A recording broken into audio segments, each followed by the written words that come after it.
समारोह के हमारे अध्यक्ष माननीय श्री चैन सिंह जी राजपुरोहित, हमारे समारोह के मुख्य वक्ता माननीय श्री सतीश कुमार जी, मुख्य अतिथि श्री मुरारी लाल जी गुप्ता, विशिष्ट अतिथि श्रीमती अर्चना मीणा, विशिष्ट अतिथि श्री देवेंद्र कुमार जी भारद्वाज, कृपया मेरा निवेदन है मंच पर आए, अपना आसन ग्रहण करें।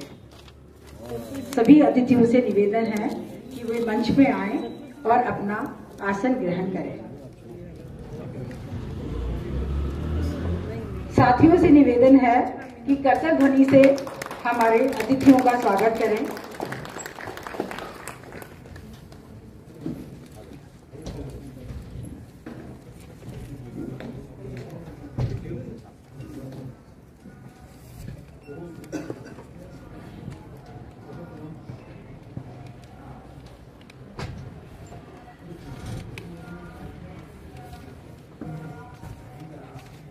आज के इस समारोह में मैं हमारे समारोह के अध्यक्ष माननीय श्री चैन सिंह जी राजपुरोहित, हमारे प्रमुख वक्ता माननीय श्री सतीश कुमार जी, हमारे मुख्य अतिथि श्री मुरारी लाल जी गुप्ता, विशिष्ट अतिथि श्रीमती अर्चना जी मीणा एवं विशिष्ट अतिथि श्री देवेंद्र कुमार जी भारद्वाज का मैं स्वयं की ओर से और स्वावलंबी भारत अभियान की ओर से हार्दिक स्वागत करती हूँ, अभिनंदन करती हूँ।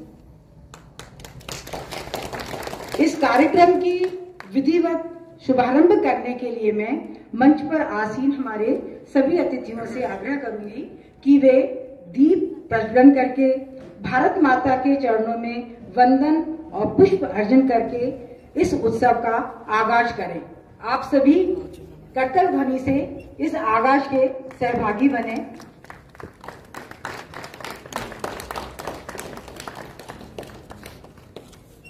आज का ये उत्सव जिला रोजगार सृजन केंद्र के उद्घाटन का शुभ अवसर है।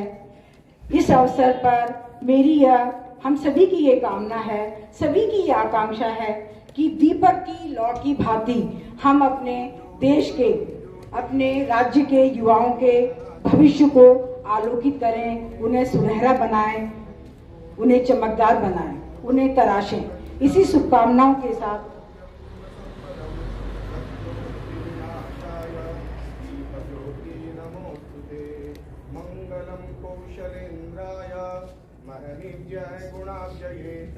चक्रवर्ती धनुर्जाय सर्वभूमाय मंगलम।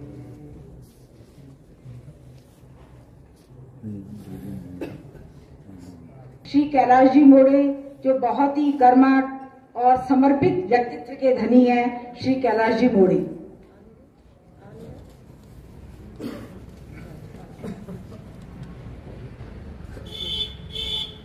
सभी को नमस्कार। स्वावलंबी भारत अभियान की ओर से उद्घाटित रोजगार सृजन केंद्र के इस कार्यक्रम में मंचस्थ अतिथियों का परिचय कराने का जिम्मेदारी मुझे सौंपी है आज की संचालिका श्रीमती अलका जी शर्मा जी ने। अलका जी शर्मा जी का भी मैं परिचय करा देता हूँ संक्षिप्त में। अलका जी शर्मा जी रिटायर्ड एफए है और स्वदेशी जागरण मंच में आर्थिक चिंतन विषय की जयपुर महानगर की प्रमुख है।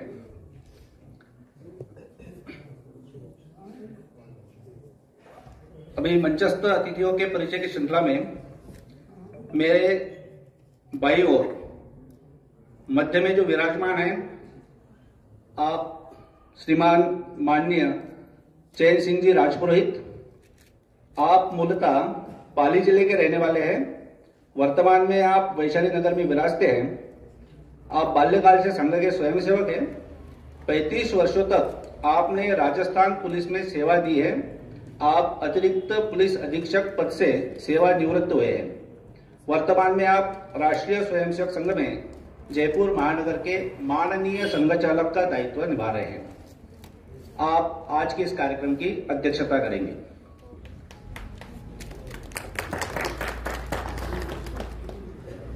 हमारे आज के कार्यक्रम के मुख्य अतिथि श्री मुरारी लाल जी गुप्ता, आप मूलतः उत्तर प्रदेश के अलीगढ़ जिले के निवासी हैं। वर्तमान में विश्वविद्यालय पुरी गोपालपुरा रोड पर निवासरत है। आपने विद्युत विभाग में कनिष्ठ लिपिक से नौकरी शुरू कर उपनिदेशक ऑडिट के पद से स्वैच्छिक सेवानिवृत्ति ली है। आपके सामाजिक कार्यों में रुचि होने के कारण आप अन्य संगठनों में अध्यक्ष, उपाध्यक्ष, महामंत्री, महासचिव, सदस्य रहकर सामाजिक कार्य करते रहे हैं। आप राष्ट्रीय स्वयंसेवक संघ के स्वयंसेवक भी हैं। वर्तमान में आप अग्रवाल सेवा समिति ट्रस्ट टोंक रोड जयपुर के माननीय अध्यक्ष हैं। आप आज हमारे इस कार्यक्रम में मुख्य अतिथि के नाते उपस्थित हैं। माननीय अध्यक्ष जी के बगल में दाईं तरफ श्रीमान सतीश कुमार जी, आप मूलतः पानीपत हरियाणा के रहने वाले हैं। आपने इलेक्ट्रिकल से इंजीनियरिंग की है। वर्ष 1982 से आप संघ के प्रचारक हैं। आप हरियाणा, पंजाब, जम्मू कश्मीर में संघ के अनेक दायित्वों पर रहे हैं। पंजाब प्रांत के आप सह प्रांत प्रचारक रहे हैं। वर्ष 2013 से आप स्वदेशी जागरण मंच में हैं। आप पर स्वदेशी जागरण मंच के अखिल भारतीय सह संगठक का दायित्व है। आपका केंद्र दिल्ली है। आप आज के इस कार्यक्रम के मुख्य वक्ता रहेंगे।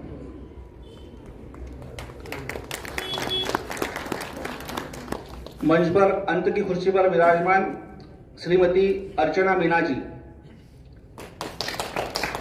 आप होटल अनुरागा पैलेस रणथंबोर सवाई माधोपुर के डायरेक्टर हैं। आप शबरी ऑर्गेनिक फार्म की सीईओ है।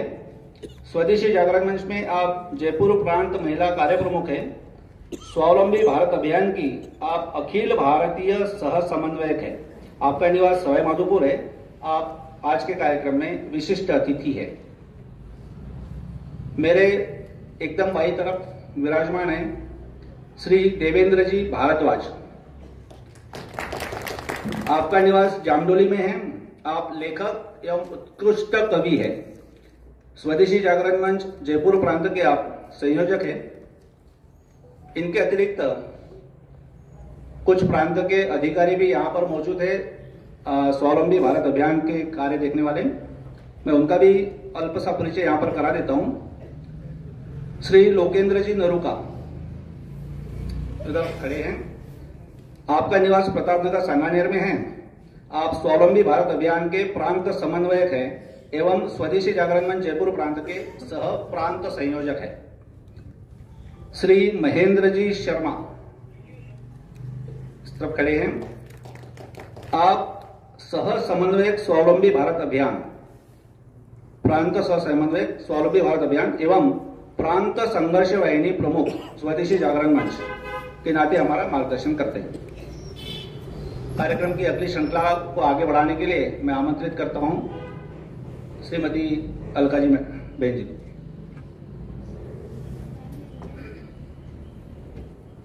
साथियों, बहुत ही सौभाग्य का विषय है कि हमारे इस अवसर पर हमें विभिन्न संगठनों के प्रमुख लोग हमारे मध्य मंच पर उपस्थित हैं।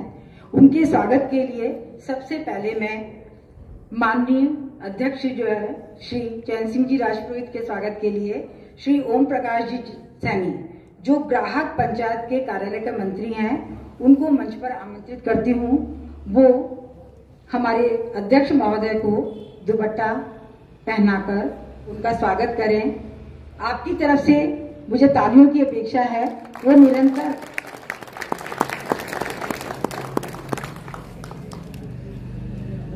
हमारे कार्यक्रम के मुख्य वक्ता माननीय श्री सतीश कुमार जी के स्वागत के लिए मैं श्री धर्मेंद्र जी शर्मा, जयपुर जिला समन्वयक स्वावलंबन भारत अभियान को आमंत्रित करती हूं कि वे हमारे प्रमुख वक्ता माननीय श्री सतीश कुमार जी को दुपट्टा पहनाकर उनका अभिनंदन करें, स्वागत करें। अगले क्रम में हमारे समारोह के मुख्य अतिथि श्री मुरारी लाल जी गुप्ता के स्वागत के लिए मैं श्री सुशील कुमार जी गुप्ता, जिला संरक्षक, भारतीय मजदूर संघ को आमंत्रित करती हूँ कि वे मंच पे आए और हमारे मुख्य अतिथि का स्वागत करें।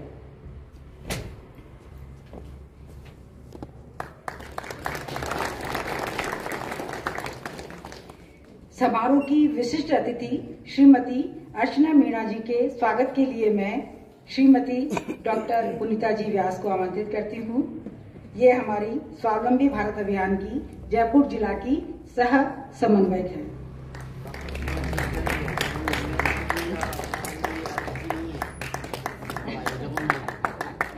बिल्कुल सही कह रहे हैं आप।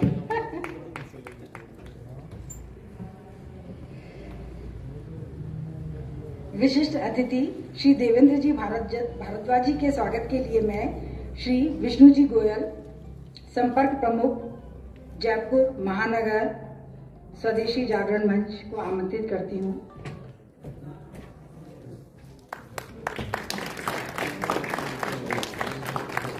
बहुत पावन अवसर है, बहुत सुनहरा अवसर है। ऐसे पल के साक्षी हमारे प्रमुख संगठनों के प्रमुख लोग हमारे मध्य हैं, हमारी प्रेरणा के लिए, हमारे उत्साहवर्धन के लिए।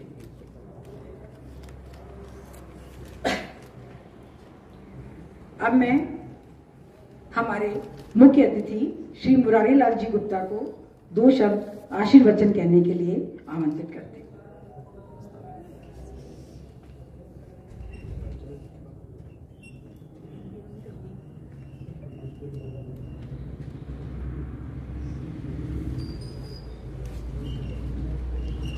मंचासीन सभी पदाधिकारी, साथियों, बहनों, आज एक स्वर्ण अवसर है कि एक स्वरोजगार केंद्र का यहाँ उद्घाटन किया जा रहा है। मैं अपेक्षा करता हूँ कि इससे हमारे जो नवयुवक हैं उनको अपने रोजगार को प्राप्त करने के लिए बहुत ही उत्साहजनक संबल मिलेगा। मैं आशा करता हूँ कि आप सभी का पूरा सहयोग मिलेगा। धन्यवाद।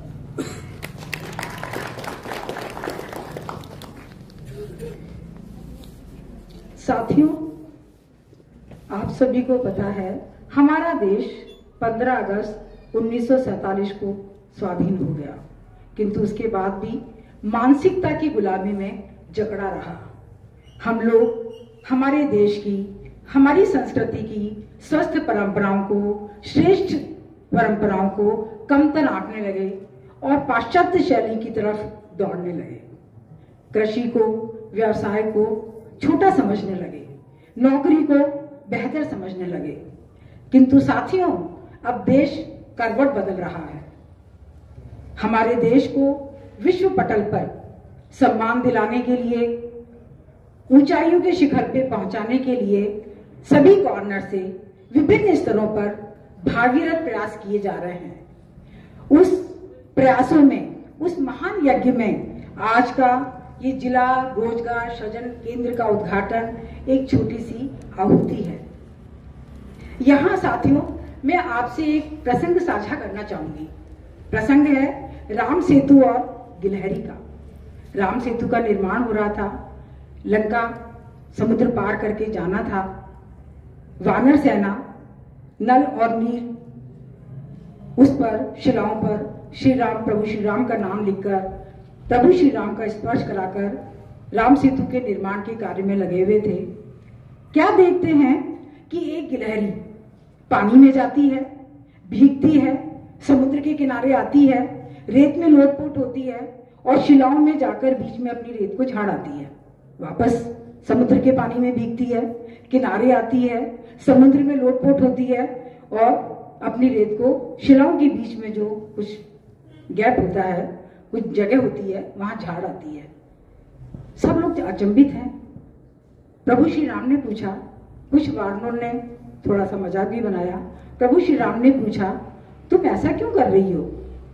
गिलहरी का जवाब था, प्रभु मैं इस पुण्य काम में बड़ी बड़ी शिलाओं को ढोकर सेतु निर्माण के काम तो नहीं कर सकती हूँ, पर इस पुण्य काम में मैं शिलाओं के बीच में जो जगह है उसमें अपनी रेत झाड़कर उसको जोड़ने के पुण्य काम में मैं भी सहयोग करना चाहती हूँ। तो आज का ये जिला रोजगार सृजन केंद्र उस गिलहरी की भांति छोटा सा प्रयास है, जिसका प्रमुख उद्देश्य क्या रहेगा? ये रहेगा हमारे युवाओं को मूल मंत्र देना, प्रेरित करना कि आप रोजगार देने वाले बने, रोजगार मांगने वाले नहीं। आप रोजगार सृजन करें। केंद्र सरकार के द्वारा, राज्य सरकारों के द्वारा बहुत सी ऐसी कौशल योजनाएं, स्किल डेवलपमेंट योजनाएं शुरू की गई हैं। आप अपने पैशन के हिसाब से, अपनी रुचि के हिसाब से, संभावनाओं के हिसाब से अपने कौशल को निखारें, अपनी जो क्रिएटिविटी है उसको तराशें और अपना खुद का रोजगार शुरू करें और अपने देश के बेरोजगारी की जो दंश है, जो आर्थिक प्रगति है, उसमें अपना सहयोग दें। ये इस रोजगार केंद्र का उद्देश्य रहेगा। और अधिक प्रकाश के लिए मैं हमारी विशिष्ट अतिथि श्रीमती अर्चना जी मीणा को आमंत्रित करती हूँ।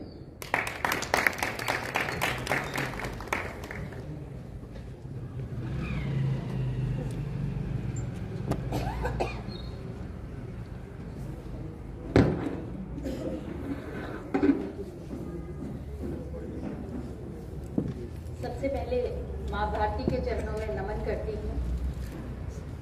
हमारे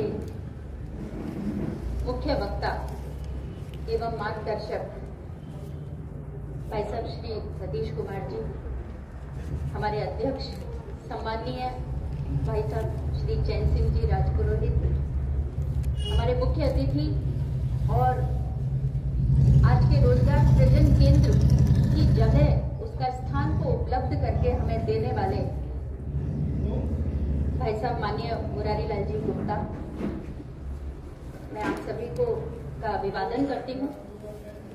हमारे बीच में बैठे हुए स्वदेशी जागरण मंच के और स्वावलंबी भारत अभियान के हमारे प्रांत संयोजक माननीय भाई साहब देवेंद्र जी, हमारे प्रांत समन्वयक माननीय लोकेंद्र जी भाई साहब, बहन अलका जी, बहन पुनीता जी और सामने बैठी हुई मेरे अलावा 8 बहनें। स्वावलंबी भारत अभियान की हमारे बीच में आई हुई बहुत ही हमारी समर्पित और क्षमतावान प्रांत की टोली, प्रांत की टीम के सदस्य और सामने बैठे हुए सभी समर्पित भाव से हमारे इस कार्यक्रम में शामिल होने आए सभी बंधु, मैं आप सभी का बहुत बहुत अभिवादन करती हूँ, स्वागत करती हूँ।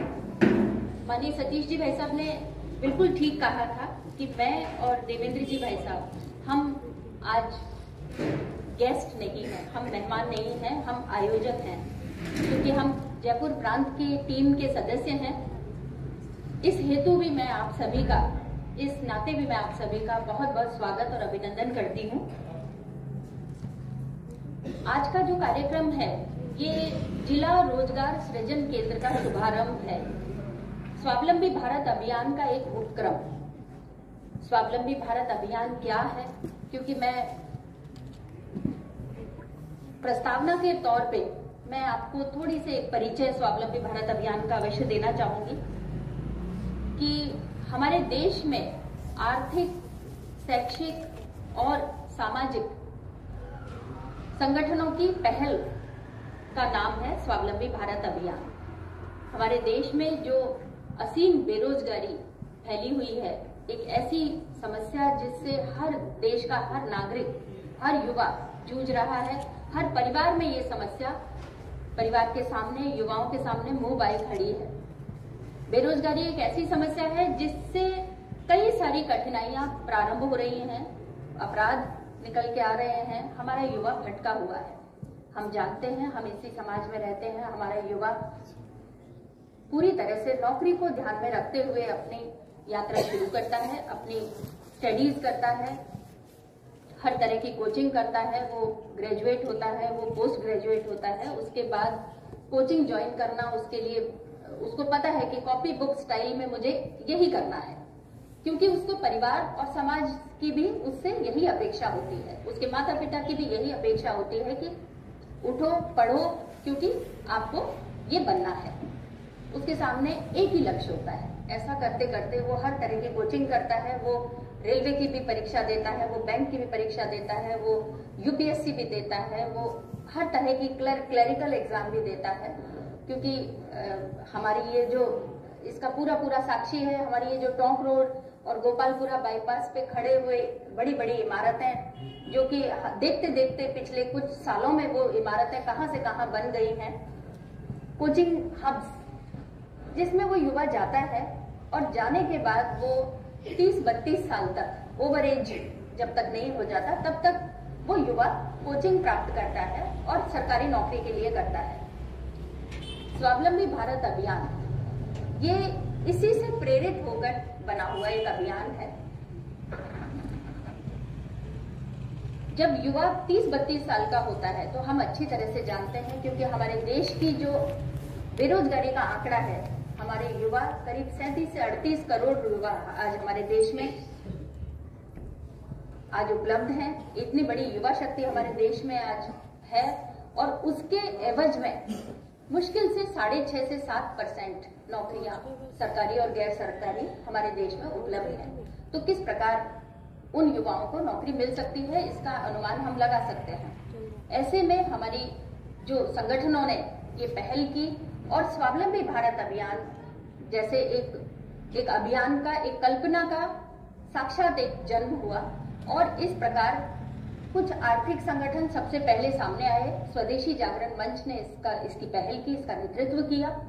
लघु उद्योग भारती, ग्राहक पंचायत, सहकार भारती और किसान संघ, मजदूर संघ, अखिल भारतीय विद्यार्थी परिषद, विश्व हिंदू परिषद, भारतीय शिक्षण मंडल, राष्ट्रीय वनवासी कल्याण, भारतीय जनता पार्टी, पर्यावरण गतिविधि, दीनदयाल शोध संस्थान और सक्षम, इस तरह से 15 संगठन आज स्वावलंबी भारत अभियान में जुड़ चुके हैं और एक साथ कदम से कदम मिलाकर, कंधे से कंधा मिलाकर खड़े हैं और काम कर रहे हैं। मैं आपको अभियान की एक संरचनात्मक ढांचा आपको बता सकती हूँ कि हमारे देश में 45 प्रांत, 11 क्षेत्र और लगभग 750 जिले हैं। सभी 45 प्रांतों में 30 से 35 कार्यकर्ताओं की टीम आज बनकर तैयार खड़ी है। इन सभी संगठनों का समावेश उस टीम में हुआ है। हर संगठन से 2-2, 3-3 कार्यकर्ता इस टीम में ज्वाइन हुए हैं। हर संगठन ने केंद्रीय स्तर पर बैठकें चली हैं। उसके बाद में प्रांतीय कार्यशालाओं के रूप में एक बहुत बड़ी ट्रेनिंग और प्रशिक्षण हमारे प्रांतीय लेवल पे हुआ है।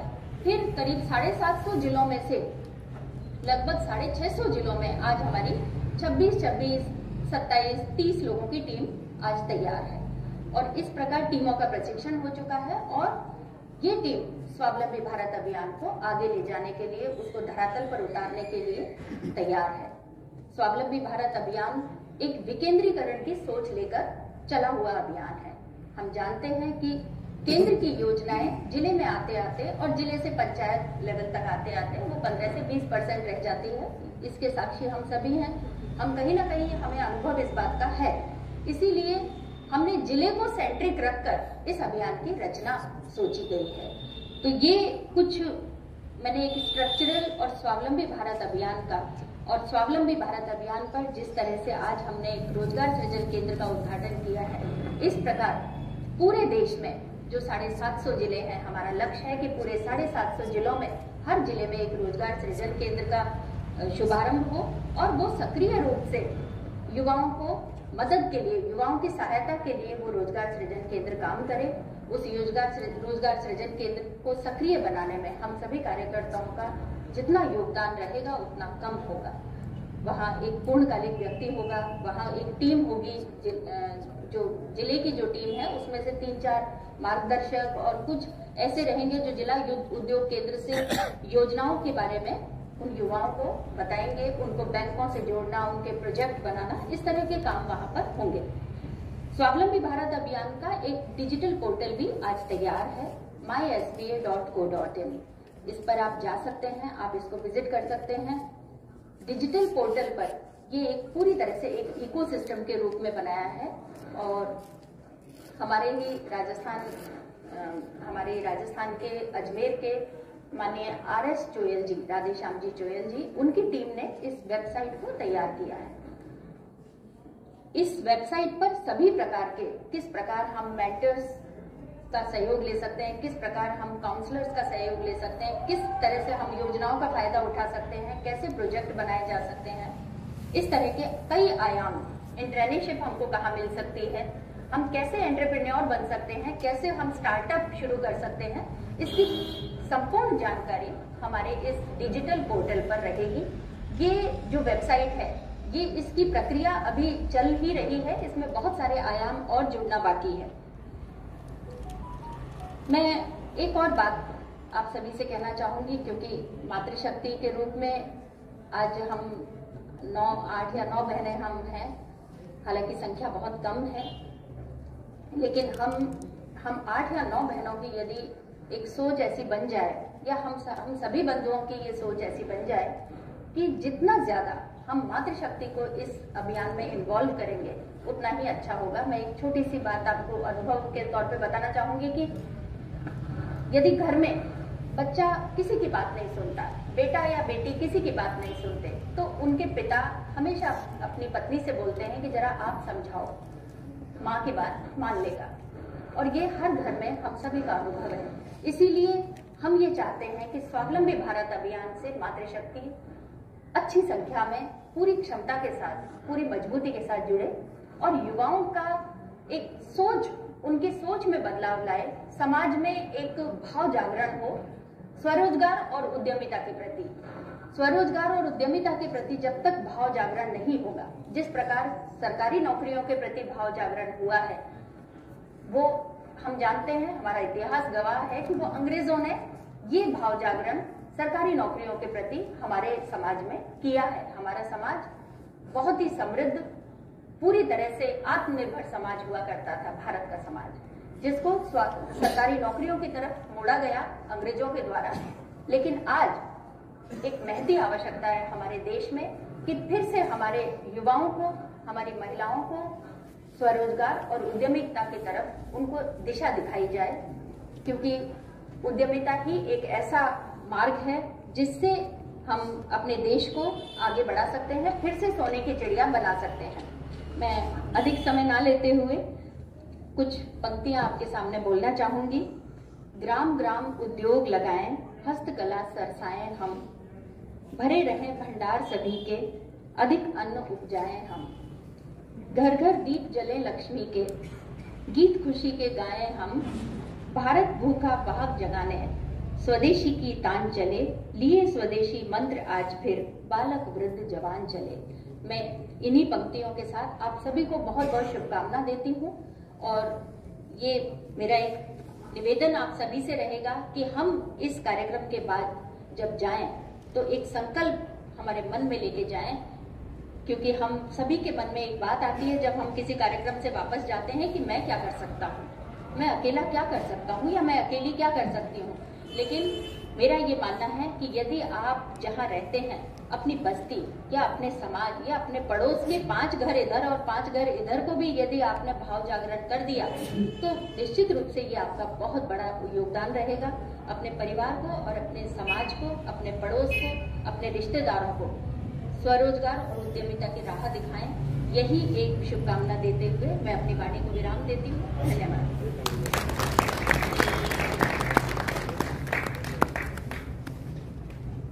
धन्यवाद आदरणीय श्रीमती अर्चना मीणा जी। उन्होंने बहुत ही खूबसूरत तरीके से स्वावलंबी भारत अभियान की रूपरेखा हमारे समक्ष रखी है। परिंदों को मंजिल मिलेगी यकीनन, परिंदों को मंजिल मिलेगी यकीनन, ये फैले हुए उनके पंख बोलते हैं, जो लोग खामोश रहते हैं अक्सर जमाने में उनके हुनर बोलते हैं। आज इस समारोह में हमारे समक्ष हमारे मध्य कतिपय जिन्होंने स्वरोजगार की तरफ अपना रुख करा और अपने समाज में स्थान बनाया उपस्थित हैं। उनके स्वागत के लिए, सत्कार के लिए मैं श्री कैलाश जी मोरे को आमंत्रित करती हूँ कि वो आए और ऐसे लोगों का उत्साहवर्धन करें जो कि दूसरों के लिए भी उनके हौसला अफजाई के साथ साथ वो दूसरों के लिए भी प्रेरणा का स्रोत बने। श्री कैलाश जी मोरे।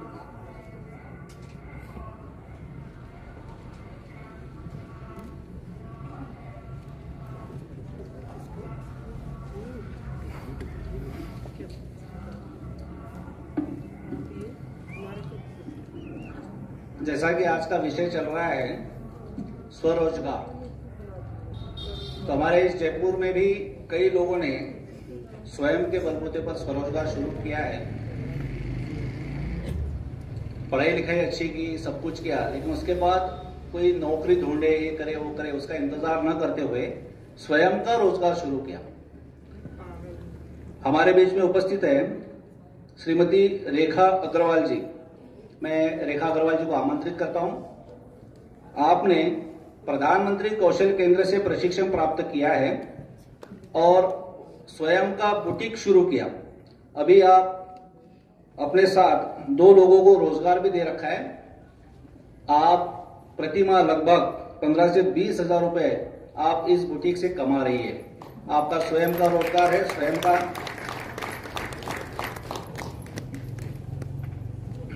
आप सभी तालियां बजाकर इनका स्वागत करें।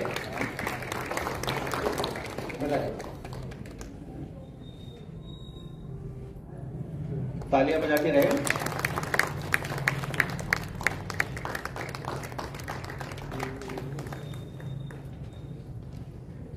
हमने अभी कुछ और लोगों को बुलाया था।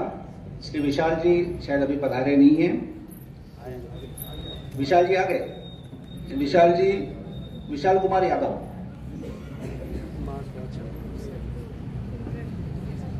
आप यहाँ पर जो बैठे हुए लोग हैं, आप सभी जानते हैं, आप छाछ खरीदते हैं, सभी खरीदते हैं, लेकिन छाछ की कीमत कितनी हो सकती है? क्या कोई जान सकता है, बता सकता है?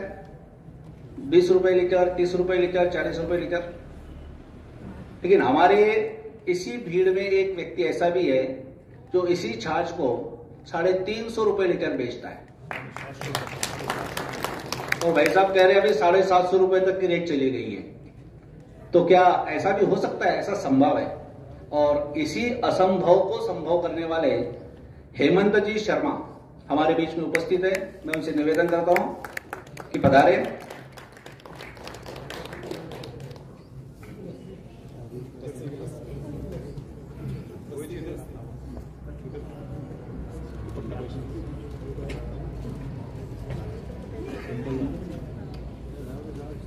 तालियों से गड़गड़ाहट होनी चाहिए। मैं हेमंत जी से निवेदन करूंगा कि आपकी सक्सेस स्टोरी का कुछ थोड़ा सा अंश हमें भी बताए कि आपने ये सब उपलब्धि कैसे हासिल की। श्री हेमंत जी।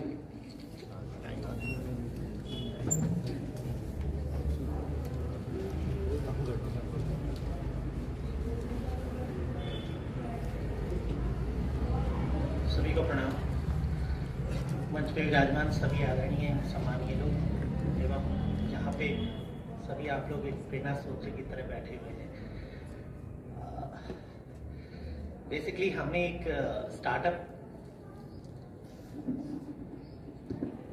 स्टार्टअप पर हम लोग काम कर रहे हैं।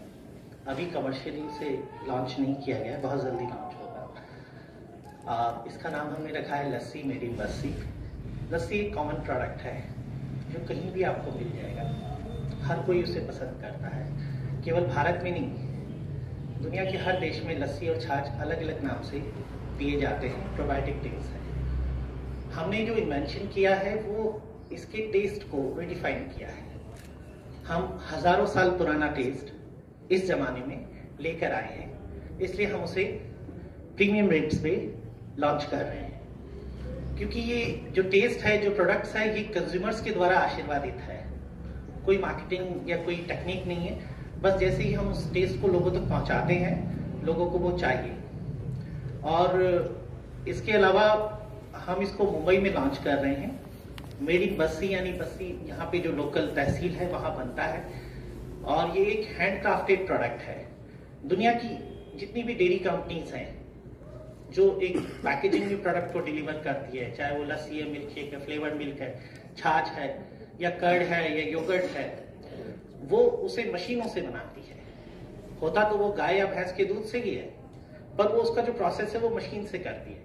हमने इसे हैंडक्राफ्टेड बनाया है, इसलिए इसके टेस्ट अलग है, इसकी फील अलग है, कुछ इंग्रेडिएंट्स में भी चेंजेस किए हैं। तो अल्टीमेट जो है किसी भी स्टार्टअप का या किसी भी स्वरोजगार का जो मूल सफल होने की कुंजी है वो ये है कि आप कुछ अलग बनाइए। किसी ने कहा है ना कि नौकरी न कीजिए बंदा, घास खोद खाइए और खोदे आसपास आप दूर जाइए। तो ये एक इसी तरह का प्रयास है। इसमें कोई टेक्नोलॉजी हम विशेष रूप से लाए नहीं। हमने कुछ भारत के जो प्राचीन ग्रंथ है जैसे श्री चरक संहिता है, श्री सुश्रुत संहिता है, उनको स्टडी किया, मार्केट में रिसर्च किया। मार्केट में आप कोई भी स्टार्टअप या कोई भी उपक्रम लाना चाहते हैं तो सबसे पहले हमें प्रॉब्लम्स पर रिसर्च करना चाहिए कि जो कस्टमर्स हैं उनको क्या प्रॉब्लम है, क्या है जो कंपटीशन में भी कोई नहीं बेच रहा है, व्हाट इज डिफरेंट जिसे हम अलग से बेच सकते हैं। हम जब भी कोई नई चीज लाएं हम ट्राई करें कि उसे मार्केट में हम स्टडी करके लाएं ताकि हमें कंपटीशन का सामना नहीं करना पड़े, उसमें हमारी लागत भी कम लगेगी। एक मैं और चीज कहना चाहता हूं, हमें जुगाड़ की पद्धति पर फोकस करना चाहिए। पैसे की आवश्यकता नहीं है, जुगाड़ की पद्धति आपको कोई भी प्रोडक्ट को अच्छा बनाने में मदद कर सकती है। आपको उसके बेंचमार्क फिक्स करने होंगे कि मेरी प्रोडक्ट क्वालिटी इसके अकॉर्डिंग होनी चाहिए, प्राइस अमूल के अकॉर्डिंग होनी चाहिए, डिस्ट्रीब्यूशन ऐसा होना चाहिए। ये आप खुद ही तय कर सकते हैं। And it is very easy कि आप किसी आइटम को मार्केट में इंट्रोड्यूस कर रहे हैं, उसका असफल होना या उसका सफल होना ये पूरा निर्भर करता है कंज्यूमर्स पर, कस्टमर्स पर। जितना जल्दी और जितना अच्छे तरीके से हम ग्राहकों तक अप्रोच बनाएंगे हमारा प्रोडक्ट कामयाब होगा। एक प्रोडक्ट की कामयाबी एक स्टार्टअप की कामयाबी है, एक स्टार्टअप की कामयाबी एक एंटरप्रेन्योर की कामयाबी है और एक एंटरप्रेन्योर की कामयाबी एक इकोसिस्टम की कामयाबी में योगदान देती है। धन्यवाद।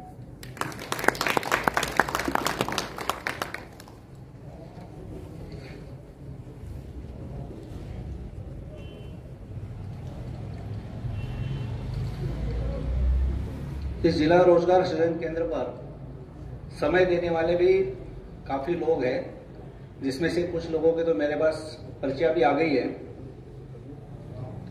श्री महेंद्र जी शर्मा, आप महीने में 2 दिन इस केंद्र को संभालेंगे। महेंद्र जी शर्मा हमारे प्रांत के सह समन्वयक है स्वावलंबी भारत अभियान के और प्रांत के स्वदेशी जागरण मंच के संघर्ष वाहिनी प्रमुख है। ऐसे ही श्री धर्मेंद्र जी शर्मा पुरुषोत्तम जी, आपने भी तय किया है कि आप भी महीने में 2 दिन यहां पर देंगे। इसी प्रकार जब मेरी हेमंत जी से बात हो रही थी तो हेमंत जी स्वयं भी कह रहे थे कि मैं भी 2 दिन यहां पर दूंगा, 2 घंटे दूंगा। रोजाना 2 घंटे यहाँ पे सभी लोगों के लिए उपस्थित रहूंगा। आपकी कोई भी क्वेश्चंस है बिजनेस करने से रिलेटेड, पैसे की रिक्वायरमेंट नहीं है, बिलीव मी। जोरदार पहले से स्वागत करें, ऐसी घोषणा होगा। तो केवल हमें डिस्कस करना है, मेरे पास कोई ज्ञान भी नहीं है, पर आप जो बोलेंगे, आपके जो थॉट्स हैं, मैं उन्हें रखूंगा मेरे पैमाने पर, उनमें जो भी करेक्ट हो सकेगा। पर हमें डे टू डे छोटी छोटी एक्टिविटी से स्टार्ट करके आप एक दिन खुद ही ढूंढ लेंगे कि आपको करना क्या है। ठीक है अमन जी, ठीक है। हमारे महानगर के सभी कार्यकर्ता यहाँ पर उपलब्ध रहेंगी हमेशा के लिए। अधिकतर समय 2 बजे के बाद का ही रहेगा और 2 बजे से लेकर 5-6 बजे तक यहाँ पर कोई ना कोई कार्यकर्ता अवश्य आपको मिलेगा। जो जिला रोजगार सृजन केंद्र की टोली का गठन किया गया है, जिसकी घोषणा के लिए मैं आमंत्रित करता हूँ श्रीमान देवेंद्र जी भारद्वाज जी को।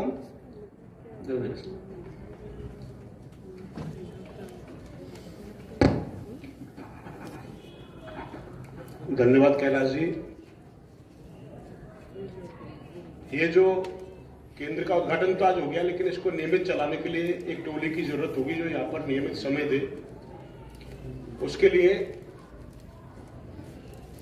संयोजक के नाते जो हमारे महानगर के संपर्क प्रमुख हैं श्रीमान विष्णु जी गोयल वो रहेंगे, और इस टोली में सदस्य के नाते श्रीमान विनोद जी शर्मा सह महानगर संयोजक, श्री महेश जी शर्मा, बसंत जी अग्रवाल, श्रीमती अलका जी शर्मा जो संचालन कर रही हैं, दीदी मोहित जी शर्मा सह महानगर संयोजक अपने, डॉक्टर पुनीता जी व्यास महानगर महिला कार्य प्रमुख हैं, और राहुल जी। ये करके ऐसे कार्यकर्ताओं की टोली बनी है। ये टोली इस रोजगार सृजन केंद्र का संचालन करेगी।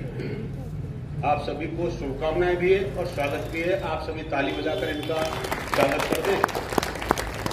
इसी क्रम में आपको थोड़ी देर पहले जब बैठे थे कार्यक्रम शुरू होने से पहले तो एक विचार पत्रक मिल गया था। उससे पढ़ने के बाद आपको पता चलेगा स्वावलंबी भारत अभियान की आवश्यकता क्यों पड़ी। इस स्वावलंबी भारत अभियान को ये विषय भी आ गया है, अर्चना दीदी ने बहुत अच्छी तरह भूमिका उसकी बना दी है। उसको जो कार्यकर्ता, हम जो कार्यकर्ता समाज में प्रबोधन के लिए जाने वाले, उसके लिए एक पुस्तक लिखी थी, पुनः बनाए भारत महान। हमारे बीच मध्य में विराजमान हैं माननीय सतीश कुमार जी, राष्ट्रीय सह समन्वयक, जिनका पूरा जीवन भारत माता की सेवा में समर्पित रहा है। परिचय में पता चल गया।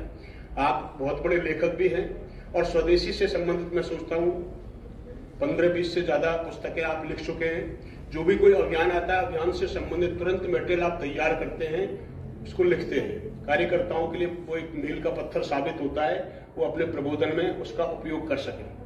उसी क्रम में ये तो हिंदी में थी, अभी अंग्रेजी में एक पुस्तक है, इग्नाइटिंग 37 करोड़ ग्रोथ इंजन्स, यानी जो 37 करोड़ हमारे युवा आबादी है उसको प्रेरित करने के लिए वही स्वावलंबी भारत अभियान का जो उसमें मैटर मिलेगा अपन को, उस पुस्तक के विमोचन के लिए आज मैं इस मंच पर सौभाग्य से हमारे महानगर के संघचालक माननीय चैन सिंह राजपुरोहित उपस्थित हैं। उनसे आग्रह करूंगा आज इस पुस्तक का विमोचन करके और उसको हम सभी कार्यकर्ताओं के लिए प्रकाश करें।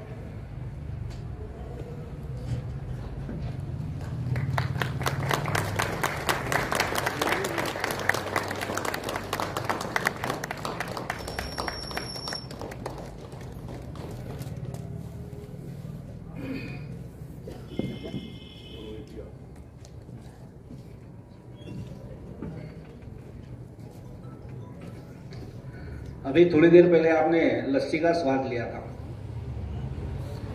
अभी आपको हम चाय का स्वाद दिलाते हैं। चाय का स्वाद दिलाने के लिए मैं आमंत्रित करता हूं रोहित जी। पधारिए रोहित जी। रोहित जी का स्वागत भी करेंगे और उनसे 2 शब्द भी सुनेंगे।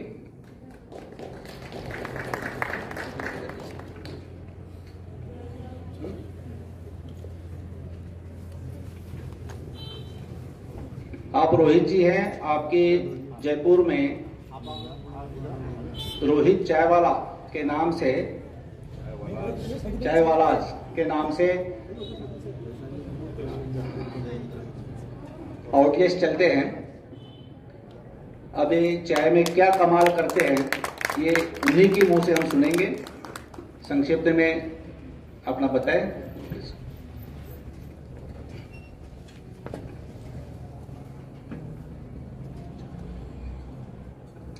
नमस्कार।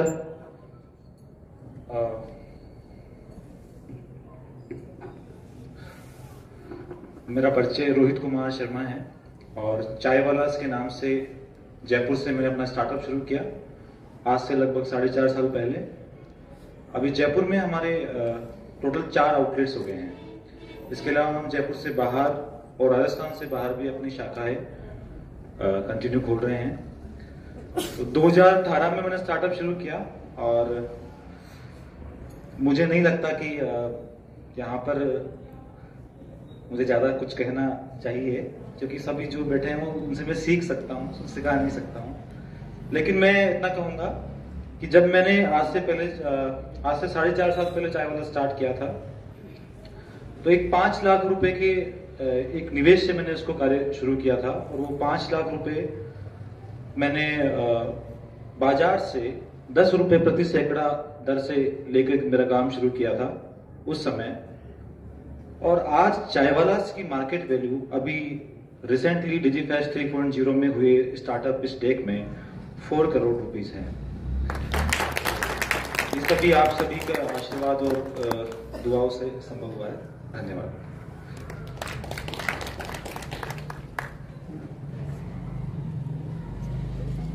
चाय अलग, एक सवाल है जी, आपकी चाय अन्य चाय से अलग कैसे होती है, बता दीजिए, क्या रेट है? हमने जब चाय वाला स्टार्ट किया तो उससे पहले, जी मैं वही बता रहा हूँ। तो उससे पहले एक रिसर्च मैंने की। उस रिसर्च में मैंने देखा कि आमतौर पर जहां हम अच्छी चाय की तलाश में 5 स्टार्स वगैरह में जाते हैं, तो वहां पर हमें चाय का एक इंटरनेशनल टेस्ट ऑफ टी मिलता है। और हमारे भारत में चाय की एक अद्भुत सुगंधित चाय आज भी हमारे गांव की टपरियों पे मौजूद है।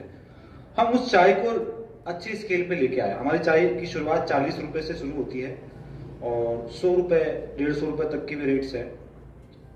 तो हमने मिट्टी के कुल्हड़ में देसी मसालों से बना हुआ जो मिश्रण है, उसका जो बेहतरीन स्वाद है, उसको परोसा अच्छी स्केल पे। आज की डेट में जहां भी आप जाओगे तो आपको मार्केट के रेडीमेड मसालों से बनी हुई चाय या रेडीमेड फ्लेवर से बनी हुई चाय मिलेगी। हमारे यहाँ लगभग 36 प्रकार की चाय है, 36 वैरायटीज इन टी। और सभी पर्टिकुलर जिस फ्लेवर की है उस फ्लेवर से ऑर्गेनिकली वो बनती है। तो हमने ऑर्गेनिक टी को एक कैफेटेरिया में लॉन्च किया, जो कि अभी हमारे कॉम्पिटिटर्स में किसी के पास में भी नहीं है। सभी फ्लेवर टी जैसे कि गिरनार और काफी सारी ऐसी कंपनीज है उनकी यूज करते हैं। तो हमने कुछ इस तरह डिफरेंट किया। Thank you.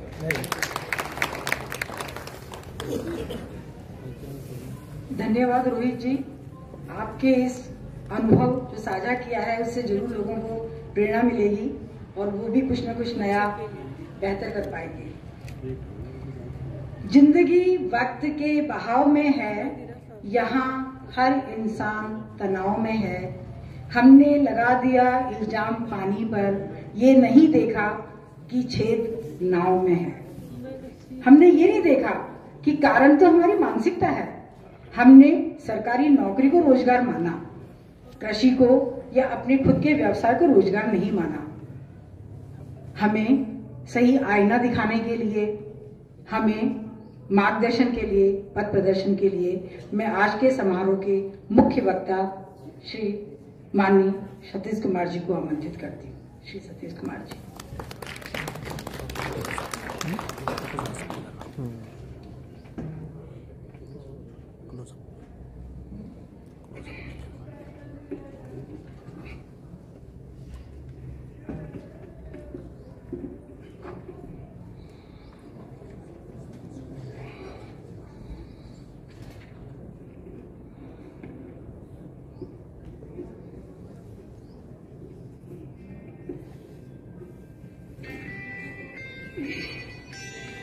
चलिए जरा मेरे पीछे उद्घोष लगा देंगे। भारत माता की जय, भारत माता की जय। मैं बोलता हूँ जय स्वदेशी, सब लोग बोलेंगे जय जय स्वदेशी, जय स्वदेशी, जय जय स्वदेशी, जय स्वदेशी, जय जय स्वदेशी। मैं बोलता हूँ जब बाजार जाएंगे हम सब बोलेंगे सामान स्वदेशी लाएंगे।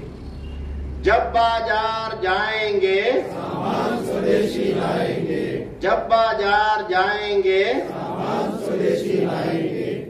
मैं बोलूंगा चाइनीज वस्तु छोड़कर हम सब बोलेंगे बोलो वंदे मातरम। चाइनीज वस्तु छोड़कर बोलो वंदे मातरम, चाइनीज वस्तु छोड़कर बोलो वंदे मातरम। मैं बोलता हूँ स्वरोजगार अपनाएंगे, सब लोग बोलेंगे देश समृद्ध बनाएंगे। स्वरोजगार अपनाएंगे, देश समृद्ध बनाएंगे, स्वरोजगार अपनाएंगे, देश समृद्ध बनाएंगे। मैं बोलता हूँ गांव शहर की एक पुकार, आप सब बोलेंगे उद्यमिता और स्वरोजगार। ठीक है, गांव शहर की एक पुकार, गांव शहर की एक पुकार, भारत माता की, भारत माता की। बहुत ही सम्माननीय हमारे इस जयपुर महानगर के राष्ट्रीय स्वयंसेवक संघ के माननीय संघचालक चैन सिंह राजपुरोहित जी, जो आज के हमारे इस कार्यक्रम की अध्यक्षता भी कर रहे हैं। उनके साथ ही बैठे श्रीमान मुरारीलाल गुप्ता जी, जो यहाँ श्री अग्रवाल समाज सेवा समिति ट्रस्ट के अध्यक्ष भी हैं, टोंक रोड यहाँ के अध्यक्ष भी हैं, और आपके ध्यान में आएगा काफी समाज सेवी भी हैं। श्रीमती अलका जी, जो बड़े उसका संचालन कर रही हैं। आप क्या कोई एजुकेशन से सेवा निवृत्त हुई? ऐसी लैंग्वेज में हमसे कैसे एफए में तो नहीं होती ऐसी लैंग्वेज? हिंदी लैंग्वेज। हाँ, जरा ठीक ठाक एग्जाम में आया तो चलो दिल्ली के किसी कार्यक्रम में बुलाना पड़ेगा भाई। हाँ, बड़े दिनों बाद ऐसे शब्दों के चयन के हिसाब से सुना। हमारे इस प्रांत के संयोजक श्रीमान देवेंद्र जी भारद्वाज और बहन श्रीमती अर्चना मीना जी, जो अखिल भारतीय सह समन्वयक हैं इस स्वावलंबी भारत अभियान की, सवाई माधोपुर में रहती हैं। और उतने ही सम्मानीय सामने बैठे बंधुओं और बहनों। बहनें तो जरा कम ही है, 3-4 थी वो निकल गई, बाकी 2 भी बैठी हैं कि इतनी देर हो गई भाई क्या करें। हाँ? जो भी हो, एक तो सबसे पहले मैं ये जो अपना श्री अग्रवाल समाज सेवा समिति ट्रस्ट है टोंक रोड, इसको बहुत बहुत बधाई देता हूं और इसको अभिनंदन करता हूं कि उन्होंने ऐसा एक पुनीत कार्य अपने यहां पर प्रारंभ किया, जिला रोजगार सृजन केंद्र को प्रारंभ करने का।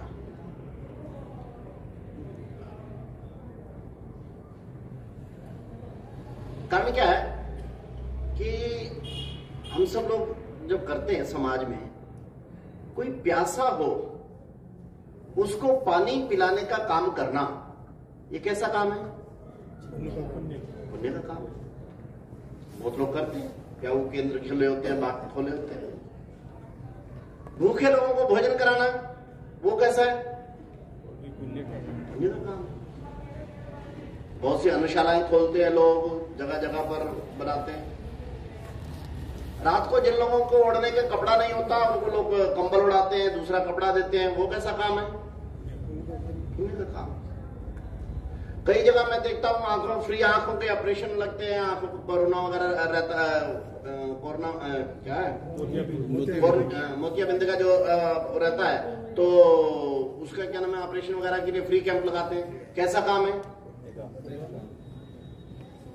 लेकिन अगर इन 4-5 सहित कोई काम करता हो और ये 4-5 के योग्य उस व्यक्ति को ही बना देता हो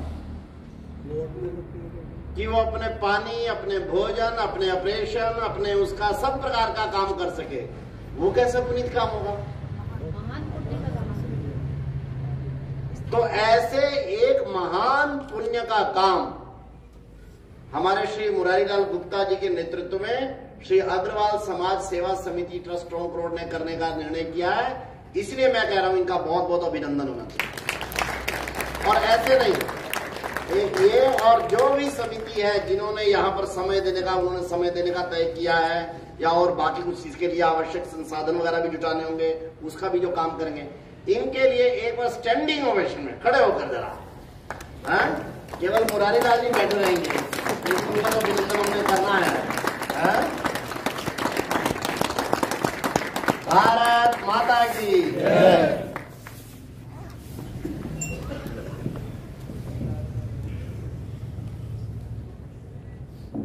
और ये मैंने वैसे कोई नहीं रहा, मुरारीलाल तो अपने आदमी है, ट्रस्ट का जगह दी, ये कितनी बात नहीं है। वास्तव में ये कार्य सारे देश में इस समय चल रहा है। हमारे जयपुर प्रांत में भी 7 क्या नाम है ऐसे रोजगार सृजन केंद्र खुले, और ये सारे देश के 700 से अधिक जिलों के अंदर इस समय पर जिला रोजगार सृजन केंद्रों की स्थापना करने का महापुनीत कार्य चल रहा है और इसकी साधना में संपूर्ण स्वदेशी जागरण मंच का एक एक कार्यकर्ता लगा है। ये अपने इन कार्यकर्ताओं के लिए भी धन्यता की बात है। कुछ तो भी स्वदेशी जागरण मंच का ये कार्यक्रम नहीं है ना,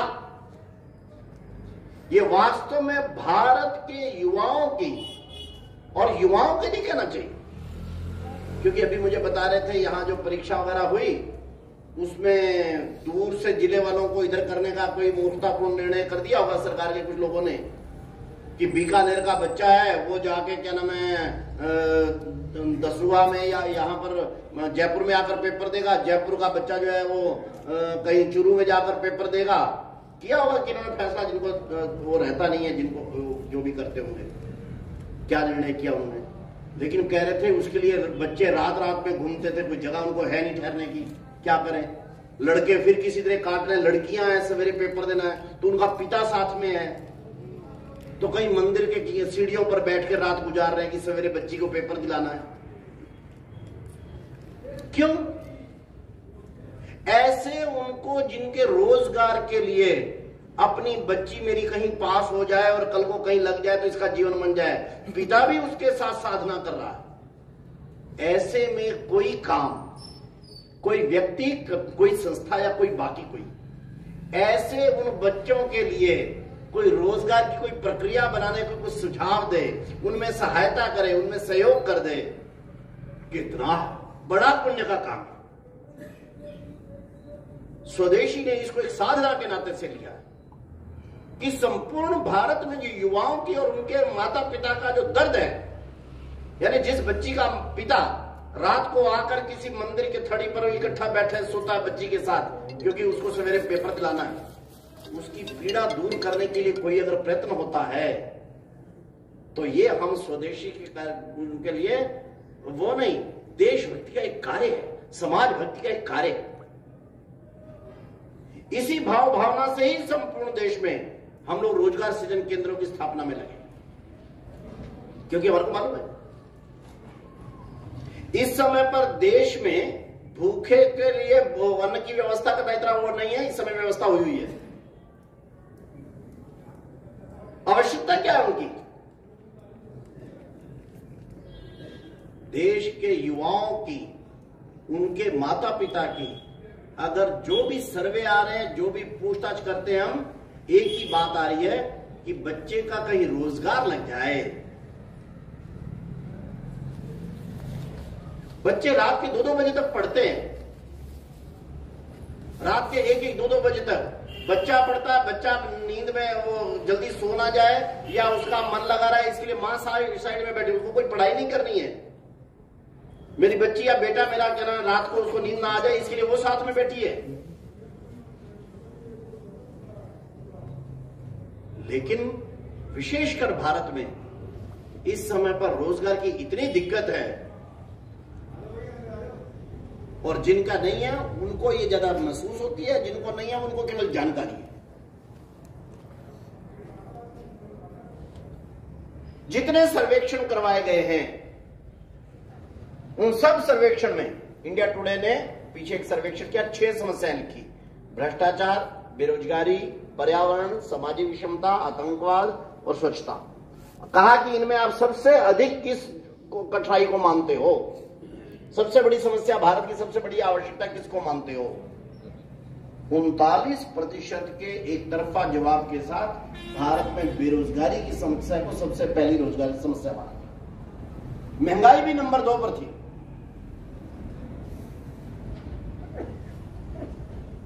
इसलिए स्वदेशी जागरण मंच और बाकी के 14 संगठन परिवार के, इन 15 संगठनों ने और 10 संगठन बाहर के, 9 संगठन बाहर के, इन 24 संगठनों ने यह फैसला किया कि भारत की जो सबसे बड़ी पेन है, सबसे बड़ी आवश्यकता है, इसको समाधान के लिए हम कुछ कर सकते हैं क्या? और जयपुर में उसी समस्या के समाधान का एक केंद्र आज यहां पर उद्घाटित हुआ है और हम सब लोग मिलकर के इस समस्या के समाधान को, इस रोजगार सृजन को, केंद्र को चलाने वाले हम सब कार्यकर्ता यहां पर उपस्थित हैं। इसलिए मैं आपका और मुरारी लाल जी के अभिनंदन की बात शुरू से कर रहा हूं।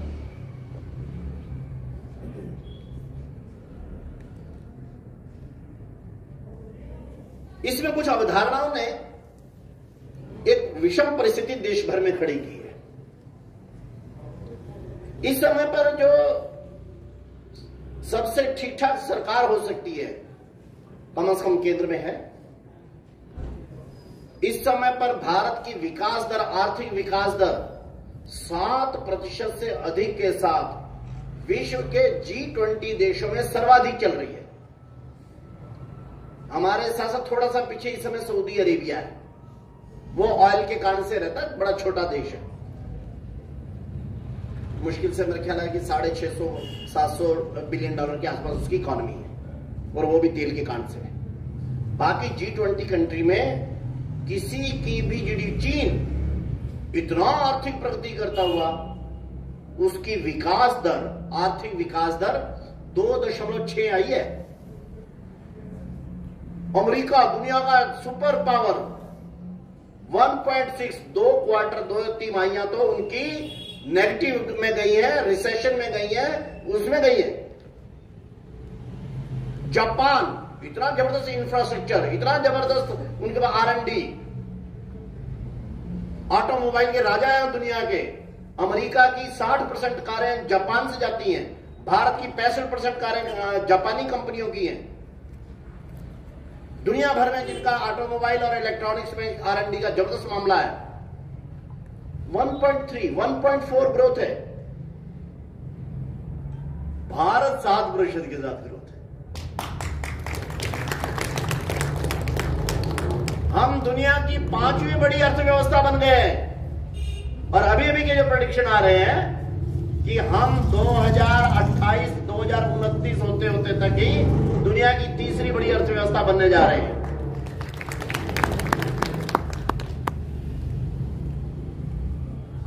केंद्र सरकार ने जिस ढंग से सारे देश की आर्थिक नीतियों को मोड़ा है, इंफ्रास्ट्रक्चरल चेंजेस किए हैं, वो अद्भुत है, ऐतिहासिक है। हम सबको जानकारी इसलिए नहीं हो सकती क्योंकि वो मामले जरा ऐसे हैं, जरा अलग प्रकार के। लेकिन यह भी सच है कि भारत इस समय पर 7.6, 7.8, 8% या 8% से ऊपर की बेरोजगारी दर से भी निकल रहा है। और उसका कारण क्या? कारण है भारत की लार्ज जनसंख्या। Every month 9 lakh youth is coming to the job market. 9 lakh युवा भारत में 18 वर्ष की आयु पार कर जाते हैं। इकोनॉमिक्स की भाषा में इसको बोलते हैं 9 lakh youth is coming to the job market.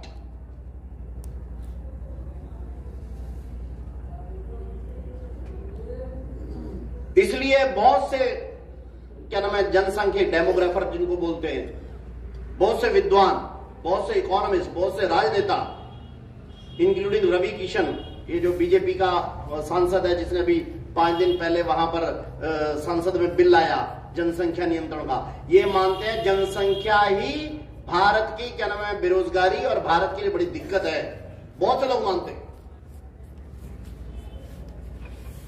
ये कुछ मात्रा में सच था, है तो नहीं। कुछ लोगों को अभी पता चल गया है, कुछ लोगों को अभी पता नहीं चला है।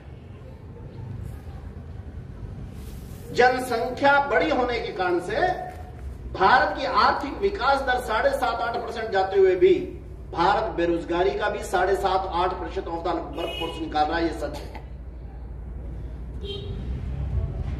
कारण क्या है कि पिछले 70 साल में भारत के जो भी नीति नियंता थे वो एक गलत सिद्धांत के ऊपर आधारित आर्थिक नीतियां बनाते रहे कि भारत की जनसंख्या भारत की सबसे बड़ा बोझ है। वही लिगेसी आज भी ढो रहे हैं। मैं आपसे पूछता हूं, जितने यहां बैठे हैं, यहां पर जितने बैठे हो, मैं तो प्रचारक आदमी हूं, और तो कोई प्रचारक है नहीं ना। आप तो घर गृहस्थी वाले हो, सबके बच्चे हैं, 2 3 4 तो आजकल कम ही होते हैं। एक सेकंड, 4 या 4 से ऊपर जिनके बच्चे, जरा हाथ ना करना। 1 2 3 4 5 6 7 और वाह, इनके जोरदार ताली बजा लो एक बार। सारे अपने पैरों पे खड़े, और सारे अपने पैरों पे खड़े जाइए जरा आप। सब खड़े हो गए। नहीं, एक बार आप खड़े थे। क्या नाम है आपका? देवी दयाल सैनी। देवी दयाल सैनी, क्या करते हैं आप? मैं यूको बैंक से सेवानिवृत्त हूँ। कितने बच्चे हैं आपके? 5 बच्चे हैं, 2 बेटे 3 बेटियाँ। 2 बेटे 3 बेटियाँ, सभी अपने अपने पैरों पे खड़े? सब खुश हैं। अगर आपको किसी ने कहा कि 5 बच्चे, आप पे तो बड़े बोझ हैं, आपका तो परिवार तो बोझ से डूबा हुआ है। मैं तो इनसे भी और भी 1-2 होता तो मैं कोई भार नहीं है, और कोई भार नहीं है। ये आप जो बता रहे हैं मैं इनसे सहमत हूँ। ये कोई कारण नहीं है कि ज्यादा, पहले 8-8 10-10 7-7 हर घरों में होते थे भाई, हमारे माता पिता के। या आप कुछ बड़ा कुछ कहना चाह रहे हैं? मेरे 6 बच्चे हैं। हाँ, 4 बेटी 2 बेटे। 4 बेटियां 2 बेटे। हाँ, सभी लाखों कमा रहे हैं मैंने। सारे लाखों कमा रहे हैं। अगर एक से मैं पूछता हूँ, कोई अगर तुम्हारे 6 बच्चे बड़े बोझ हैं आप पे, तो आप तो परेशान हो गए होंगे। कभी बोझ हुआ नहीं, और मैंने कभी किसी बच्चे को नहीं कहा तू पढ़, जिंदगी में कभी नहीं आया तू पढ़, क्या कर रहा है ना, कभी नहीं कहा। हाँ, और वो पढ़ लिख गए, सारे ठीक हो गए। और उनके भाग्य का खर्चा भी भगवान ने देते रहे और आता रहा, कभी कभी नहीं आई। आप दोहरा दो, आपके बच्चे आपके पूरे बोझ हैं कि नहीं है? बोझ कहेगा, मैं उन पे बोझ नहीं,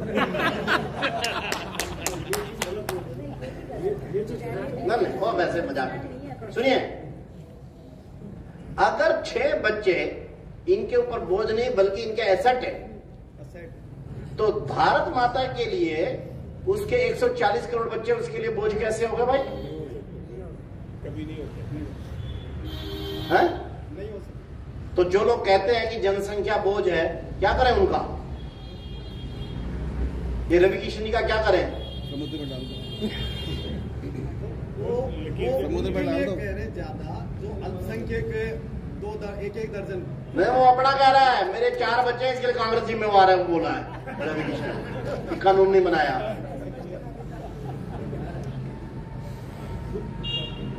ध्यान करिए, आप सब लोग इतने जिम्मेदार नागरिक बैठे हैं, मैं गंभीर विषय पर आज चर्चा कर रहा हूं। जब गलत दृष्टिकोण होते हैं तो समाज की क्या स्थिति होती है, और अगर दृष्टिकोण ठीक हो जाता है तो कैसा हो जाता है, इसका वर्तमान की स्थिति उदाहरण है। हमने गलत नैरेटिव, गलत दृष्टिकोण पकड़ लिए, अपने ही बच्चों को, अपनी ही जनसंख्या को बोझ मान के चलाते रहे, इसलिए योजनाओं के प्रकार उल्टे बना दिए। आज वही जनसंख्या भारत की सबसे बड़ी वृद्धि दर की सबसे अनिवार्य शर्त हो गई।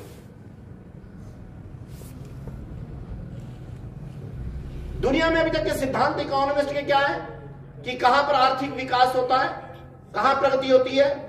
जहां का इंफ्रास्ट्रक्चर बड़ा जबरदस्त हो, जहां की एजुकेशन बड़ी हाई हो, जहां पर रिसर्च एंड डेवलपमेंट ये बड़ा जबरदस्त हो, ओके, जहां पर इन्वेस्टमेंट बड़ी जबरदस्त हो, ठीक, जहां के सरकार के कायदे कानून नियम वगैरह ये ईज ऑफ डूइंग बिजनेस बड़ा जबरदस्त हो।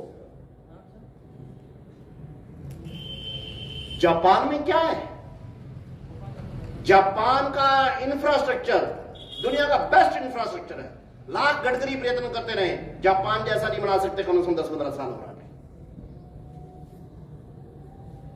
जापान की एजुकेशन, जापान का रिसर्च एंड डेवलपमेंट, सबसे पहले प्रोडक्ट लाते हैं, सबसे बढ़िया ऑटोमोबाइल के इलेक्ट्रॉनिक्स की चीजें बनाते हैं।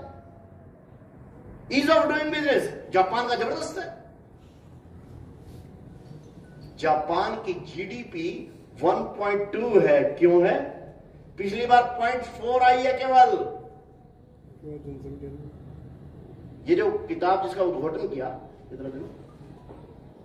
इग्नाइटिंग 37 करोड़ ग्रोथ इंजन्स, ये हमारे प्रोफेसर प्रदीप चौहान जो कुरुक्षेत्र यूनिवर्सिटी में इकोनॉमिक्स में प्रोफेसर हैं, और उनकी पत्नी जो IRS है भारत सरकार में फाइनेंस मिनिस्ट्री में, उन दोनों ने लिखी है।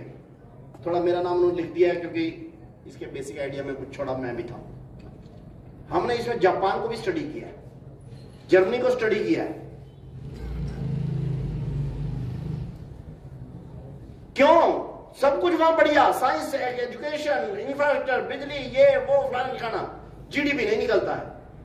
और इतना ही नहीं है, जापान का सर्वे आया है 25% सक्सेसफुल बिजनेस, प्रॉफिटेबल बिजनेस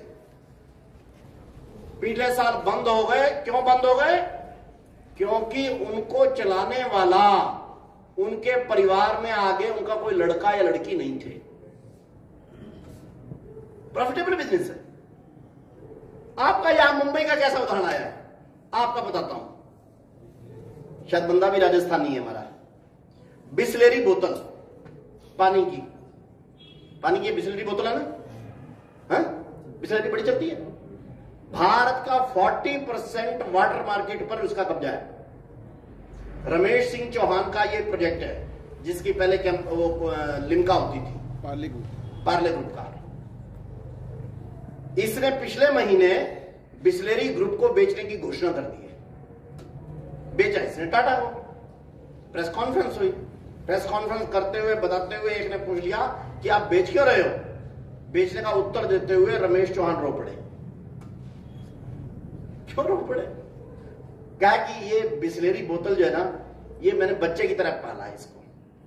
मेरी ये जिंदगी है ये बिस्लेरी, मैं इसको मरते हुए नहीं देखना चाहता, इसलिए मैं इसको टाटा को बेच रहा हूं। क्योंकि टाटा से मेरी बातचीत हुई है, टाटा पे मेरे को विश्वास है, और वो ग्रुप बिस्लेरी के नाम से ही इसको चलाए रखेगा।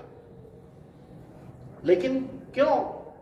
क्या लगे ऐसा है कि मेरी एक ही लड़की है, वो अपने पति के साथ बिजनेस में है, लेकिन अपने पति के साथ अपने बिजनेस में फॉरेन में है, वो यहां पर पानी के बिजनेस में इंटरेस्टेड ही नहीं है। वो कहती है पापा आपने अगर कोई पैसे इसके बेच बटा के मेरे को देने हो दे दो, अन्यथा मैं तो नहीं चलाऊंगी। एकमात्र मेरी लड़की है, वो लड़की इसको काम को चलाने में इंटरेस्टेड नहीं है। मैं 76 साल का हो गया हूं, मैं अब और क्या कर सकता हूं? मैंने आगे जिंदगी में करना भी किस लिए है? मेरी बच्ची तो अब शादी होकर चली गई, वो इसको चलाना नहीं चाहती, मैं क्या करूं? इसलिए इसको बंद करने के जाए, एक तो इलाका मैं बंद कर दूं इसको, एक है कि मैं बंद नहीं करना चाहता, इसलिए मैं टाटा को बेच के कम से कम ये चलता रहेगा मेरी जिंदगी के, मेरी मौत के बाद भी, इसलिए मैं इसको बेच रहा हूं। एक लड़की थी इसलिए। अगर इनकी तरह 6 लड़के होते, 6 में से कोई 5 तो कहता पापा मैं चलाऊंगा इसको। प्रॉफिटेबल बिजनेस है। $1 बिलियन, 8,000 करोड़ रुपए की कंपनी है इस समय पर, प्रॉफिटेबल। बंद हो रही है, बंद है टाटा को दे दी है। क्यों? उन्होंने इनका ध्यान नहीं रखा। उन्होंने जो पॉलिटिशियन जो यहां के हो गए उनके जैसा थ्योरी पे ध्यान रखा।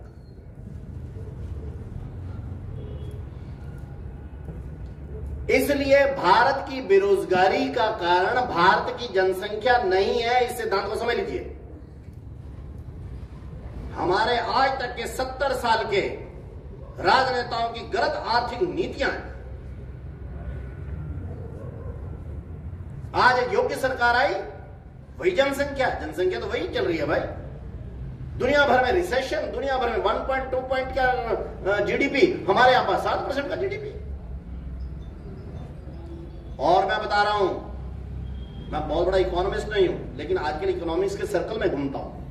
मैं यहां जिम्मेवारी के साथ कह रहा हूं आपको, हम अपने इन युवा जनसंख्या के ऊपर, ये 37 करोड़ 15 से 29 आयु वर्ग के बीच में इस समय पर भारत की जनसंख्या है 37 करोड़। ये 37 करोड़ वैसा फिगर नहीं है, ये भारत के युवाओं की जनसंख्या, कोर युवा 15 से 29 आयु वर्ग के बीच वाले, ये उनकी संख्या है 37 करोड़।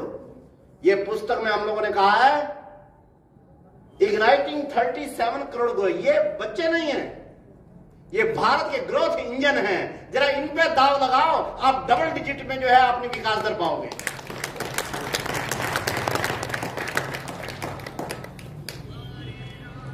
इसमें हमने वही डिस्कस किया है, कैसे कर सकते हैं।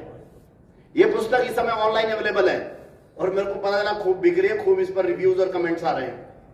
अभी हमने विधिवत उद्घाटन इसका करना है आज। तो मैं कहा चलो आज जयपुर के इतने सारे लोग आए, हमारे संघ चालक भी उपस्थित हैं, इतने लोग उपस्थित हैं, तो यहां पर इसका एक छोटा विमोचन कर देते हैं।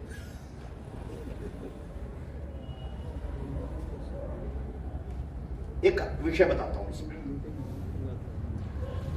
कोयले की खदानें,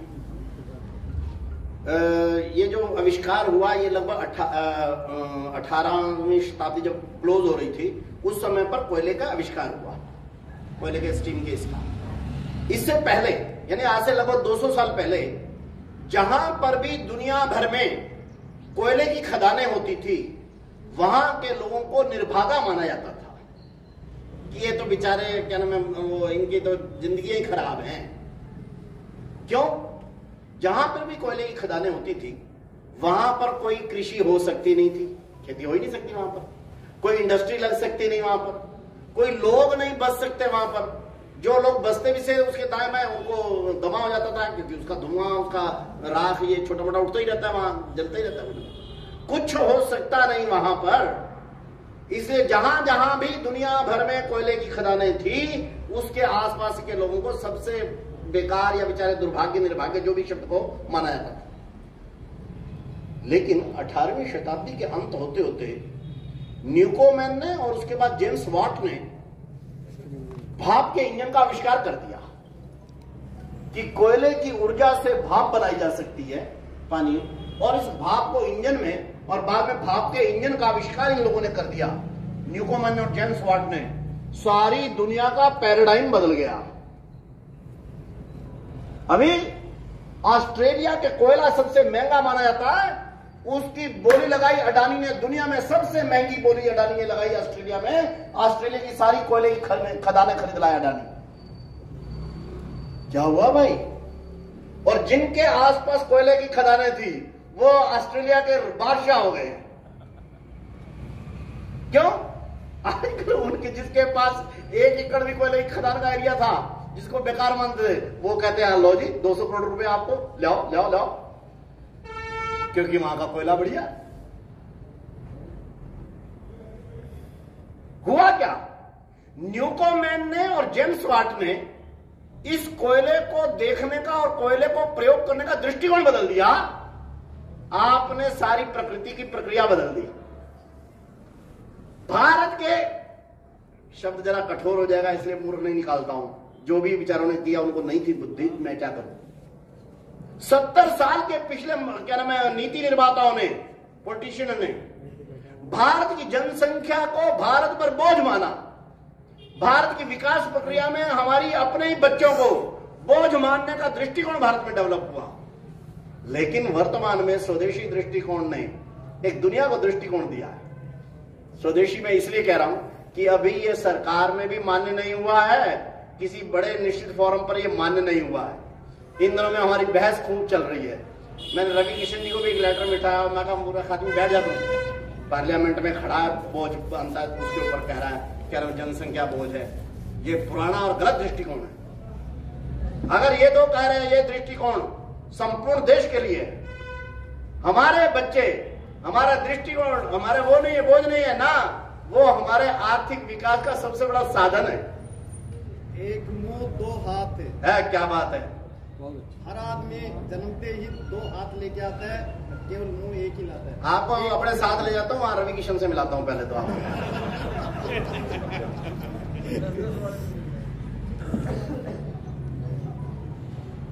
करना क्या? ध्यान करिए, अपने इन बच्चों को दृष्टिकोण क्या है? ग्रोथ इंजन में बदलने के लिए कोई बड़ी भारी साइंस की जरूरत नहीं है ना ये प्रदीप चौहान और शिवाली चौहान बड़े भारी कोई क्या नाम है फिलोसफर है ना मैं कोई बड़ा इकोनॉमिस्ट हूं ना। करना केवल इतना ही है, कोयले की खदानों को कुछ किया थोड़ी, केवल आप उसने भाप को उसमें बदल के आपने इंजन का आविष्कार कर दिया। हमारे को इन अपने युवाओं को उद्यमिता की राह पर, स्वदेशी की राह पर, सहकारिता की राह पर बस ला देना है। बाकी तो ये बच्चे अपने आप आपका भी भाग्य पलट देंगे, देश को भी समृद्धि की राह पर डाल देंगे।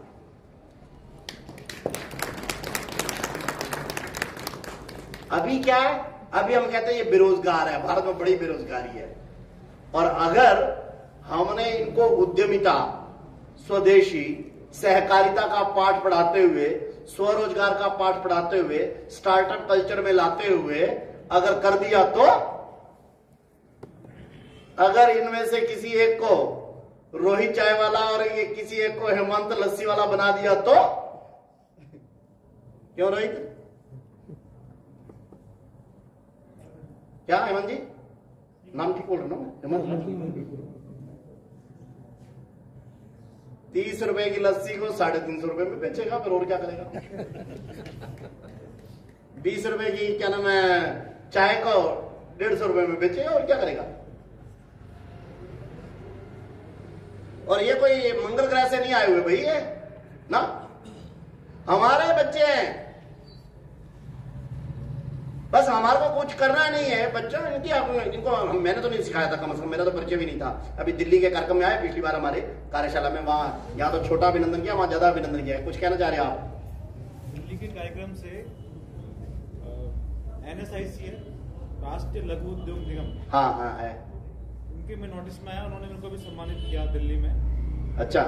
तो वहां पर मेरे को एक स्टार्टअप मिला। बचपन में अपन 1 रुपए की टैप्सी की वो आती थी, एक थैली आती थी, उसमें टैप्सी आती था, पानी वाला चूसते थे उसको, बचपन में सभी ने चूसा। तो एक स्टार्टअप एक व्यक्ति ने खोला, आज उसकी वैल्यू भी लगभग 7-8 करोड़ की वैल्यू है स्टार्टअप की। हाँ। वो उस टैप्सी को परफेक्ट तरीके से अभी प्रेजेंट टाइम में एक स्ट्रिप जो वही सेम उसी शेप में, हाँ, वो 40 रुपए की देती। शाबाश। ठीक। ये क्या है? आप उद्यमिता, स्वदेशी और सहकारिता का बस इनको पाठ पढ़ा दीजिए, ये एकदम वंडर कर देंगे। और ये केवल मैं नहीं कह रहा हूं, CII की अभी रिपोर्ट आई है। CII क्या है? Confederation of Indian industries. Bharat का फिक्की और CII ये सबसे बड़े संस्थान माने जाते हैं, ट्रेड वगैरह सहित फिक्की और इंडस्ट्री में CII। CII की रिपोर्ट आई है अभी 3 महीने पहले, क्या कि भारत के पास इतनी अच्छी युवा वर्कफोर्स है, अगर हम अपने युवाओं को स्वरोजगार, एंटरप्रेन्योरशिप, जॉब्स डेवलपमेंट करते हुए कोई भी तरीका अपनाकर अगर रोजगार की प्रक्रिया में ले आए तो भारत $40 ट्रिलियन की इकोनॉमी बन जाएगा। और $40 ट्रिलियन कितना होता है? अमेरिका जो दुनिया का सबसे अमीर देश है, उसकी टोटल इकोनॉमी का साइज है $24 ट्रिलियन। और हमारी CII की रिपोर्ट कह रही है अगर हम अपने बच्चों को रोजगार के रूप में ले आए तो हम $40 ट्रिलियन की इकोनॉमी हो जाएंगे। तो ध्यान हमारे को किस पर करना है? मोदी सरकार ईज ऑफ डूइंग पर काम बड़ा कर रही है, बड़ा अच्छी बात है, करना ही चाहिए, कर रही है। गडकरी रोड बनाने में फास्टेस्ट तरीके से लगे हैं दुनिया में, बहुत अच्छी है, करना ही चाहिए। UPI ट्रांजैक्शन जबरदस्त बढ़ रहा है, ओके। हमारा एजुकेशन R&D बढ़ रहा है, ओके। इलेक्ट्रिसिटी 24/7 हो गया, ठीक।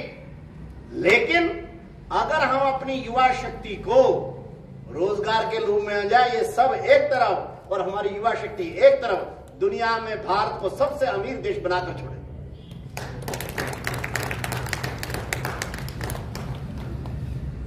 एक छोटी सी बात करके जरा पूर्णता की तरफ बढ़ेंगे, क्योंकि उससे ज्यादा समय जाएगा तो आप लोग भी कहेंगे कि यार ये क्या वो करता है, है?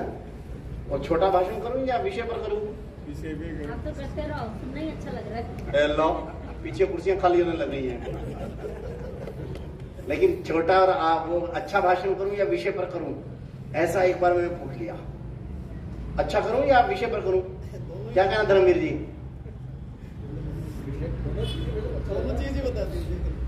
नहीं, क्या है, एक बार संघ शिक्षा और चल रहा था हमारा 20 दिन का, मेरा 12वें-13वें दिन वहां बौद्धिक था। उस दिन मेरी तबीयत तो ठीक नहीं थी। आमतौर पर जो बौद्धिक होता है हमारा 45-50 मिनट का होता है, मेरी तबीयत ठीक नहीं थी, इसलिए मैं 20-22 मिनट का करके 25 मिनट का बैठ गया। जब मैं उतरना रहा नीचे तो सारे संशय खाए नीचे, वास्ती जी आज है मजा, आज ऐसे होना चाहिए, अच्छा बौद्धिक, अच्छा है तो यही है बस। मैंने कहा मेरे कौन से पॉइंट अच्छे लगे? पॉइंट तो ध्यान में नहीं आ रहे हैं। मैंने जो आंकड़े बताए, आपने कोई आंकड़े बताए थे? मैं मालूम तुम्हारे को अच्छा क्या लगा? फिर लगे सारे इतना लंबा लंबा बौद्धिक करते हैं, आपने सबसे छोटा किया इसलिए आपको अच्छा लगा। तो इसलिए मैं पहले ही पूछ लेता हूँ कि अच्छा करूं या पूरे विषय पर करूं? क्या विषय विपिन जी? विषय हो क्या उद्देश्य जी? जाना भी है, खैर चलो बीच का रास्ता अपनाते हैं, थोड़ा जल्दी करें। तो एक तो इसको समझ लीजिए, भारत की युवा शक्ति ये भारत की ग्रोथ स्टोरी का सबसे प्रमुख हिस्सा है। मैं मानता हूं कि मोदी सरकार पिछले 75 वर्षों की सबसे उत्तम सरकार है, लेकिन इसके बावजूद मुझे यह भी मालूम है कि 7% जीडीपी निकालने में मोदी जी से ज्यादा योगदान हमारे भारत के इन युवाओं का है। कैसे? मैं बेंगलोर गया था, हो गए होंगे 7-8 महीने। मोहनदास पाई, इसमें आईटी के बड़ा नाम है भारत का, मैं उनके साथ बैठा, सुंदरम जी थे, मैं थे और 2-3-4 लोग थे। मैंने उनसे कहा, मोहनदास पाई इन्फोसिस के क्या नाम है को संस्थापक हैं, ये जो मणिपाल ग्रुप ऑफ एजुकेशन इसके चेयरमैन है, बड़ा नाम है भारत का। मैंने उनसे कहा कि मिस्टर मोहनदास, वो इंग्लिश में बात करते हैं, mister Mohandas Pai, can we be a $1 trillion of export of IT and software? हमारा आईटी और कंप्यूटर का जो सॉफ्टवेयर रहता है इसके एक्सपोर्ट जो है ये हम $1 ट्रिलियन की हो सकते हैं? तो पहले तो मेरे को ऐसे देख के कहने लगा, are U A swadeshi man? तो उन्होंने कहा, सुंदरम जी के हमारा स्वदेशी प्रचारक है। तो वो कहता है, I never expect such a type of question from a swadeshi man. मैं क्यों? कहते स्वदेशी के लोग तो ऐसे प्रश्न करते नहीं। मैं कह स्वदेशी के लोग तो ऐसे ही प्रश्न करते हैं, आपका दृष्टिकोण जरा स्वदेशी के बारे में धारणा ठीक कर लीजिए। मैं क्यों? मैं कहा आप स्वदेशी का मतलब क्या सोचते हो? गाय, गोबर, गांव, धोती वाले, बस वही, यही समझते हैं ना आप स्वदेशी वाले। मैं कहा से आपको दृष्टिकोण दिया है किसने? मैं कहा स्वदेशी जो है मोस्ट एडवांस थिंकिंग है, इधर ध्यान रखिए। क्या वो ऐसे आज तो देख के कम से कम मुझे पता चल गया मोहनदास भाई मेरे को करने के। मैं कहा नहीं, लेकिन चलिए मैं आपको बताऊंगा। ध्यान करिए उसने जो मुझे उत्तर दिया, कहना mister Satish, do you know what the your youth has done for this country? मैं क्या किया? उन्होंने कहा देखिए हमारे आईटी और सॉफ्टवेयर के पिछले साल के एक्सपोर्ट है $180 बिलियन के, बिलियन अरब डॉलर के। मैं कहता कहते सऊदी अरेबिया जो रूस के बाद सबसे बड़ा दुनिया में तेल का एक्सपोर्टर देश है दुनिया में, उसके पिछले साल के तेल का एक्सपोर्ट, उनको तेल दिए, तेल के कुएं दिए उनके खुदा ने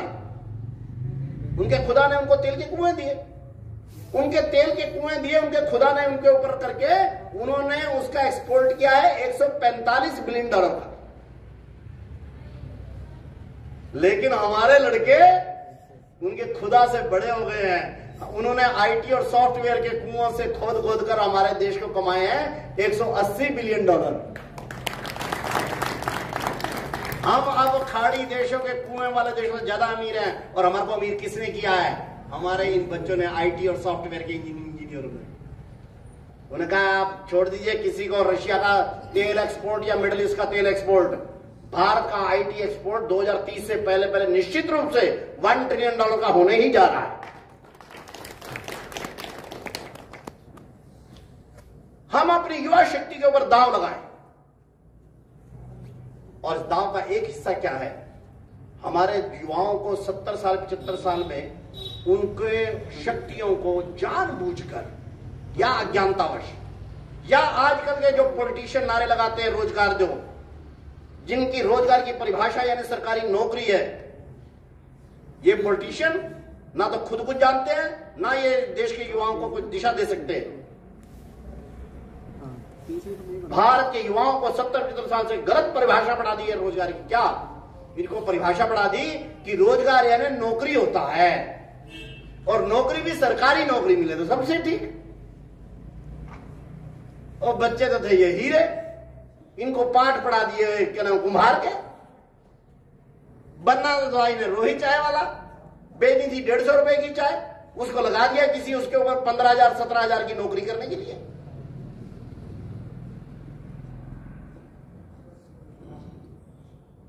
उनको ऐसी रोजगार की गलत परिभाषा पढ़ा दी कि तुम तो नौकरी ढूंढो। वो बेचारा रात के 2-2 बजे तक, 1-1 बजे तक, 3-3 बजे तक पढ़ता रहता है। क्यों? उसको बताया यह गया अच्छी पढ़ाई कर, अच्छे नंबर ला और सरकारी नौकरी के लिए तलाशी कर।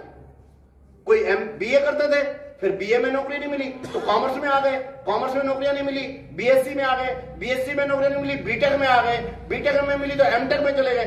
कहीं पर भी नौकरी नहीं मिल रही। अब पाठ तुमने पढ़ा दिए कि रोजगार मतलब सरकारी नौकरी होता है। वो बेचारे भटक रहे। 8% से ज्यादा ऑर्गेनाइज सेक्टर में जॉब है ही नहीं। सरकारी, गैर सरकारी, अर्ध सरकारी, प्राइवेट, पीपीपी मॉडल सब मिलाकर भटका दिया हमारे बच्चों को। 8% की केवल राह बताई कि यही है रोजगार। गलत बात। रोजगार की फुल परिभाषा बताओ उनको। जॉब्स भी हैं, 8-9% जो जॉब्स में निकल जाता निकल जाए, कोई दिक्कत नहीं।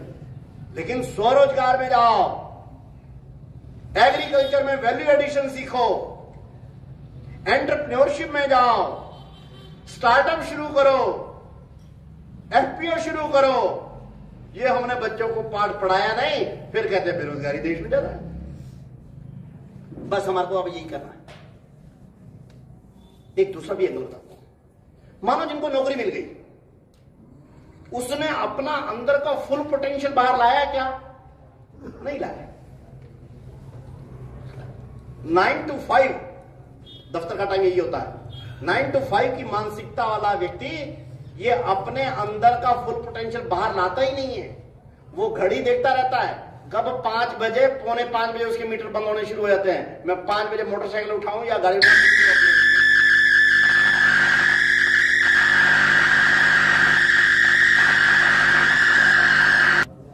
जो टारगेट दिए होंगे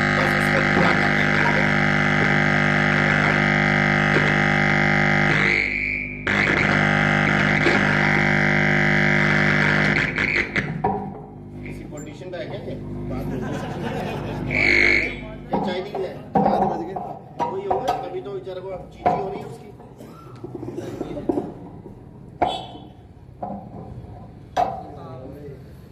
चाइनीज और होगी, चाइनीज होगा, देशी भी चलेगा। हाँ अब देशी भी चलेगा, ठीक चलेगा।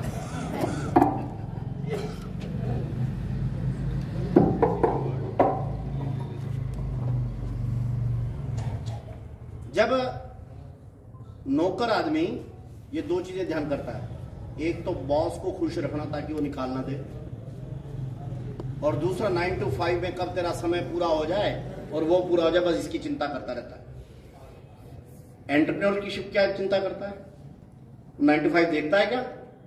रात के 11 बजे भी वो रिसर्च करनी है, कोई बात करनी है, अकाउंट करना है, फोन करना है, सब करता रहता है और उसमें कोई उसको कष्ट नहीं होता। क्यों? मेरा काम है ना, मेरा काम है ना। नौकर कभी भी अपने घर को बड़ा नहीं बना सकता, देश को तो बड़ा बनाने का कोई सवाल ही पैदा नहीं होता। वो अपनी क्षमता को बाहर निकालता ही नहीं। क्यों? मानसिकता ही नौकर है, 9 to 5 है। बॉस को खुश करना है, जो बॉस ने छोटा टारगेट दे दिया है, इस टारगेट को जैसे तैसे पूरा करता रहता है वो, या फिर बहाने बनाकर बॉस को बस सेटल रखे ताकि नौकरी ना निकाला जाए। बस ऐसी डिफेंसिव मेंटेलिटी वाला व्यक्ति कभी भी अपना पोटेंशियल बाहर नहीं निकाल सकता, और बिना फुल पोटेंशियल बाहर निकाले आप अपने फैमिली में खुशहाली नहीं ला सकते हो। देश की तो बात ही छोड़ो। ये देश कभी नौकरों का देश रहा भी नहीं है, ध्यान करना। ये पिछले 250-300 वर्षों में अंग्रेजों ने नौकरों के पाठ पढ़ा दिए हमारे को। हम तो नौकरी और बेरोजगारी कभी जानते ही नहीं थे भाई। ये देश हमेशा से ही एंटरप्रेन्योर्स का देश रहा है। हर गांव में, हर घर में हमारे यहां लघु कुटीर उद्योगी रहते आए हैं। हमें इस बात का सांत्वना है कि ये कल्चर फिर से आ रही है। ये जब लस्सी वाला, ये चाय वाला, और एक ये 2 नहीं है, जहां जहां जाता हूं मैं सुनता रहता हूं। मैं अभी हैदराबाद के कार्यक्रम में था, टी टाइम वाला आया हुआ था, क्या नाम है उसका, उदय श्रीनिवास, वो मेरे साथ बैठा था। मैं क्या करते थे, आईटी प्रोफेशनल था, गोवा में एक मल्टीनेशनल कंपनी का सीईओ था। कहता 12 साल कर करके मैं तंग आ गया उनकी नौकरी। मैंने कहा देखी जाएगी, इतना तो मैं अपने आप ही कमा लूंगा। उसने टी टाइम नाम से ऐसे ही रोहित जैसा एक स्टार्टअप शुरू कर लिया। आज इस समय पर 300 करोड़ रुपए की कंपनी हो गया, 3000 आउटलेट है उसके। मेरे को कहने लगे स्टीजीत क्या नाम है, यही पाठ पढ़ाओ। मैं कहा मेरे को क्या पता, मैं तो सारा दिन करता ही यही काम हूं तेरे जैसे।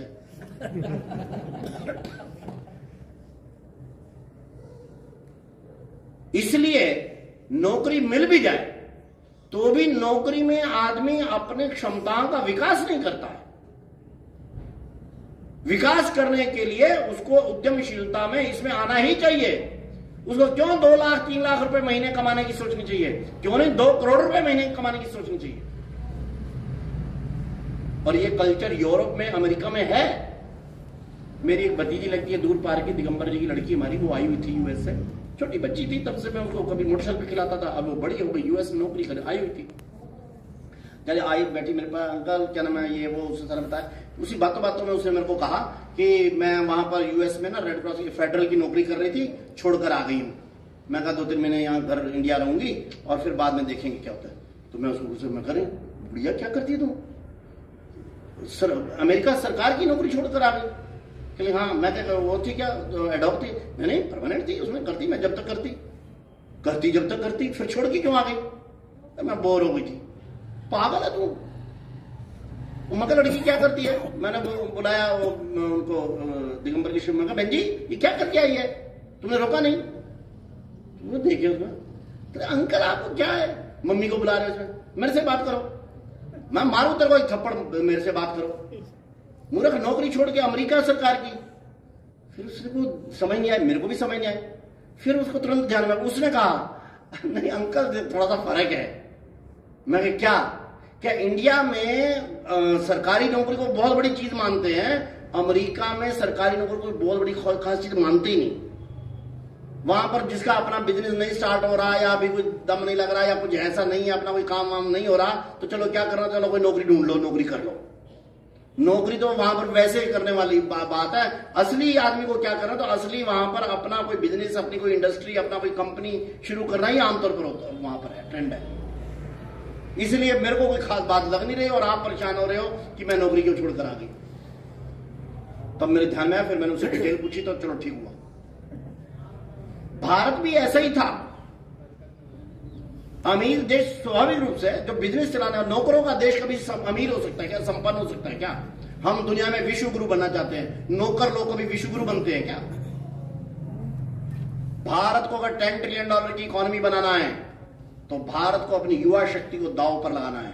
और युवा शक्ति को दांव पर लगाने का मतलब है उसको उद्यमिता, उसको स्वदेशी, उसको सहकारिता के पाठ पढ़ाने हैं। रोजगार सृजन केंद्र का ये अंतिम लक्ष्य है।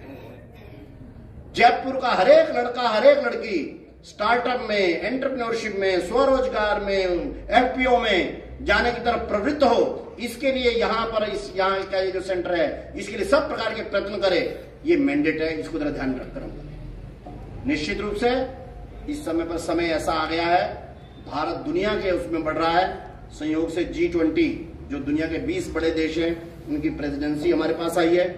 वो एक संयोग है, लेकिन ये वो ऐसा नहीं हुआ है, ये वैश्विकीय इच्छा है, ये प्रभु की इच्छा है कि भारत इस समय पर दुनिया का नेतृत्व करे।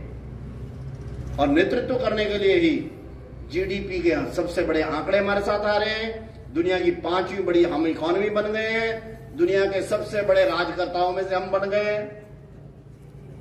जिस इंग्लैंड ने 200 साल हमारे पर राज किया, इंग्लैंड ने 200 राज किया, उस देश पर आज हमारा एक भारतीय, हमारा एक हिंदू भाई कर रहा है। वहां का अंतिम प्रधानमंत्री हुआ है चर्चिल का भाषण है, आपने भी शायद पढ़ा हो, मैंने भी पढ़ा हुआ है।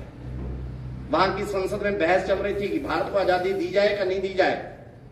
चर्चिल ने कहा, वो खतरनाक था भारत के उसमें, कहता है, उसने कहा भारत के लोग स्वतंत्रता के लायक नहीं हैं, यहाँ के पॉलिटिकल लीडर जो है बड़े बौने स्तर के हैं, वे अनपढ़ हैं, वो अपना देश चला ही नहीं सकेंगे, इसलिए जैसे तैसे भी हो भारत के ऊपर हमारे को ही राज करते जाएंगे, नहीं तो वहां अव्यवस्था फैल जाएगी।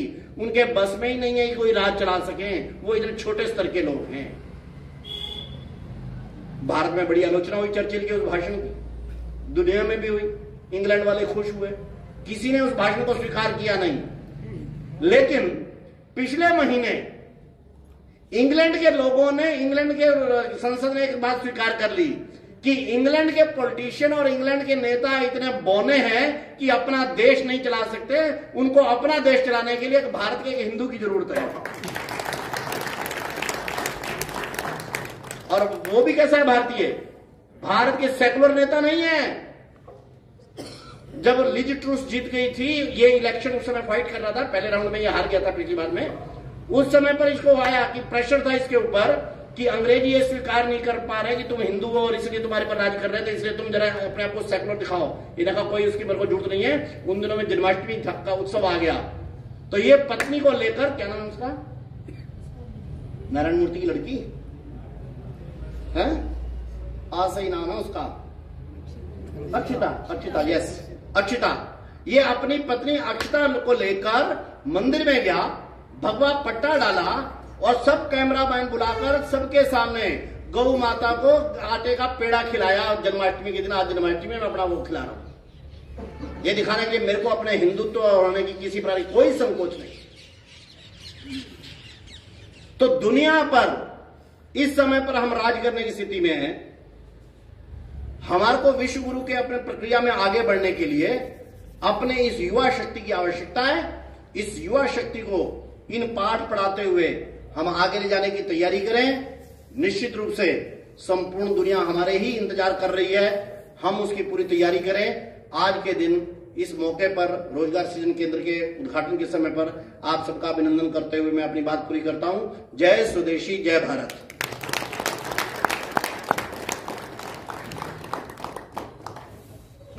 बहुत सुंदर, बहुत प्रेरणादायक, आपके द्वारा दिए गए शब्दों की मसाल लेके आज हमारे यहाँ उपस्थित जो जनसमूह है वो जगह जगह जाएगा और उसको प्रसारित करेगा।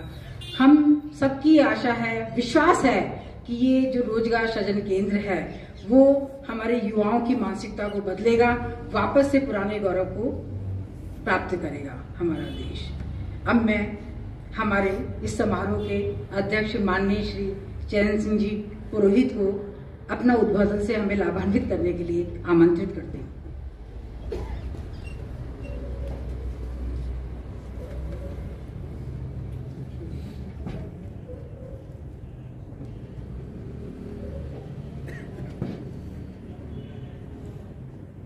इस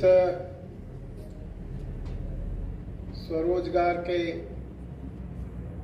महती कार्यक्रम में उपस्थित मंचस्थ महानुभाव और बड़े उत्साह से यहाँ इकट्ठा हुए सभी कार्यकर्ता बंधुओं, आज इस कार्यक्रम में आकर के मेरे को भी भाई साहब का जो उद्बोधन हुआ उससे बहुत कुछ सीखने को मिला। देश में सब कुछ ठीक चल रहा है और रोजगार की कमी के कारण से युवा उद्वेलित है, यह सत्य भाई साहब ने उद्घाटित किया। अपन कार्यकर्ताओं का कर्तव्य बनता है कि जो मार्गदर्शन दिया है भाई साहब ने उसके अनुरूप इस जिला स्वरोजगार केंद्र जो है इसके माध्यम से अपनी जो भूमिका है व्यक्तिगत रूप से उसको किस तरह से बढ़ाएं और इस का जो मकसद है, उद्देश्य है, उसको पूर्ण करें। इसमें लगना होगा, तब जाकर के ये जितना भी अपने अभी जो मार्गदर्शन मिला है वो फलीभूत तभी होगा जब एक एक कार्यकर्ता इस संबंध में अपना योगदान देगा और इस कार्यक्रम को सफल बनाने के लिए जुट जाएगा। इस मौके पर मुझे बुलाया, इसके लिए धन्यवाद एक औपचारिक रूप से देता हूं। वैसे अपना ही कार्यक्रम है, आप सभी लोग आए, बड़े तन्मय होकर के इस कार्यक्रम में हिस्सा लिया, सबका आभार, धन्यवाद।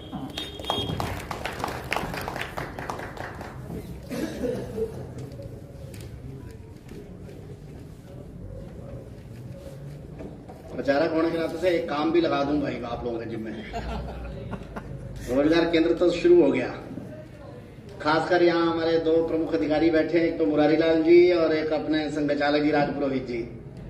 आप दोनों विशेषकर और बाकी भी जो यहाँ बैठे हो, जरा ध्यान करना, घोड़ा जब आता तो उसके साथ काठी का भी प्रबंध करना पड़ता है। तो अब ये रोजगार सृजन केंद्र चला है, तो यहाँ पूर्णकालिक रखना होगा, कोई बाकी कुछ आवश्यकताएं होंगी, तो उसके लिए आर्थिक संसाधन वगैरह की जो है ये ऊपर के लोगों का दायित्व है कि किसी प्रकार की कमी ना आने देना। बाकी काम करने वाले कार्यकर्ता काम करेंगे, जो आर्थिक रूप से जो भी आवश्यकता पड़े उसकी पूर्ति में कमी ना आने दो। एक ये भी मैं आग्रह रख के अपनी बात पूरी करूं, इसलिए मैं 2 मिनट के लिए बीच में आया।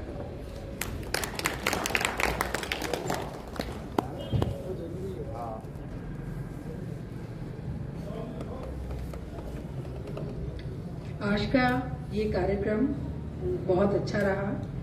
मैं सभी अपने मंच पर आसीन अतिथियों का आभार के प्रति आभार प्रकट करती हूँ और अंत में जलपान के लिए आमंत्रित करती हूँ सभी। अच्छा वो पहले तो मैं सोचती हूँ अपन दोनों करने आ जाए अपन।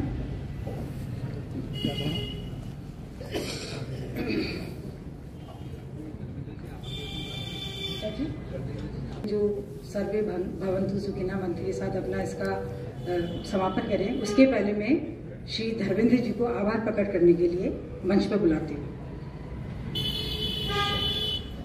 सम्मानित मंच, आदरणीय सदन, आज के इस कार्यक्रम में जो हमारे बहुत ही सूक्ष्म से आग्रह पर और जिनका मार्गदर्शन मिला,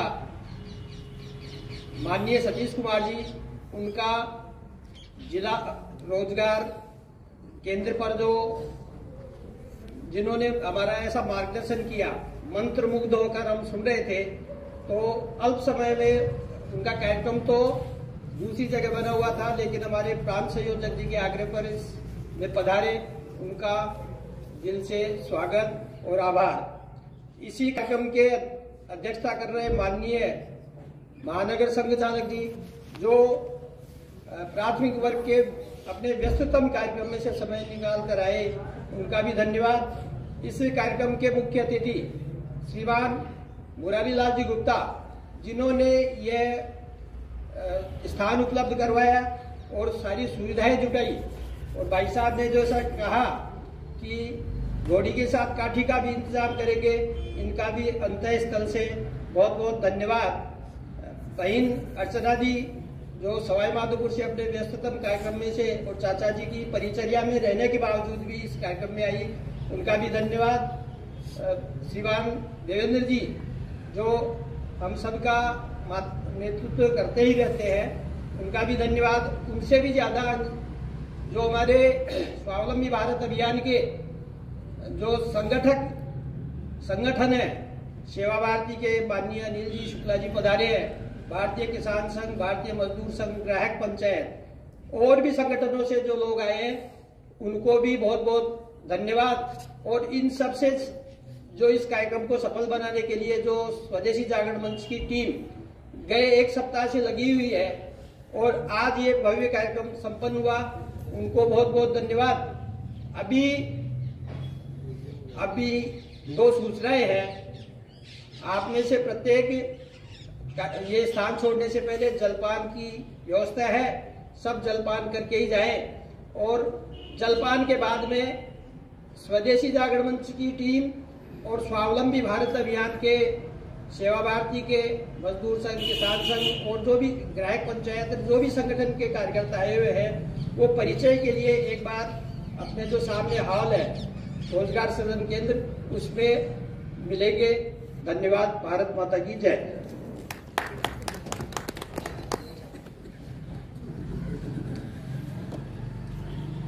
अब इस समारोह का शांति पाठ के साथ हम समापन करेंगे। तो हम पहले आधी पंक्ति बोलेंगे, फिर सभी सामूहिक रूप से शांति पाठ को दोहराएंगे। सर्वे भवन्तु सुखिनः, सर्वे सन्तु निरामया, सर्वे भद्राणि पश्यन्तु, मा कश्चित् दुःखभाग् भवेत्।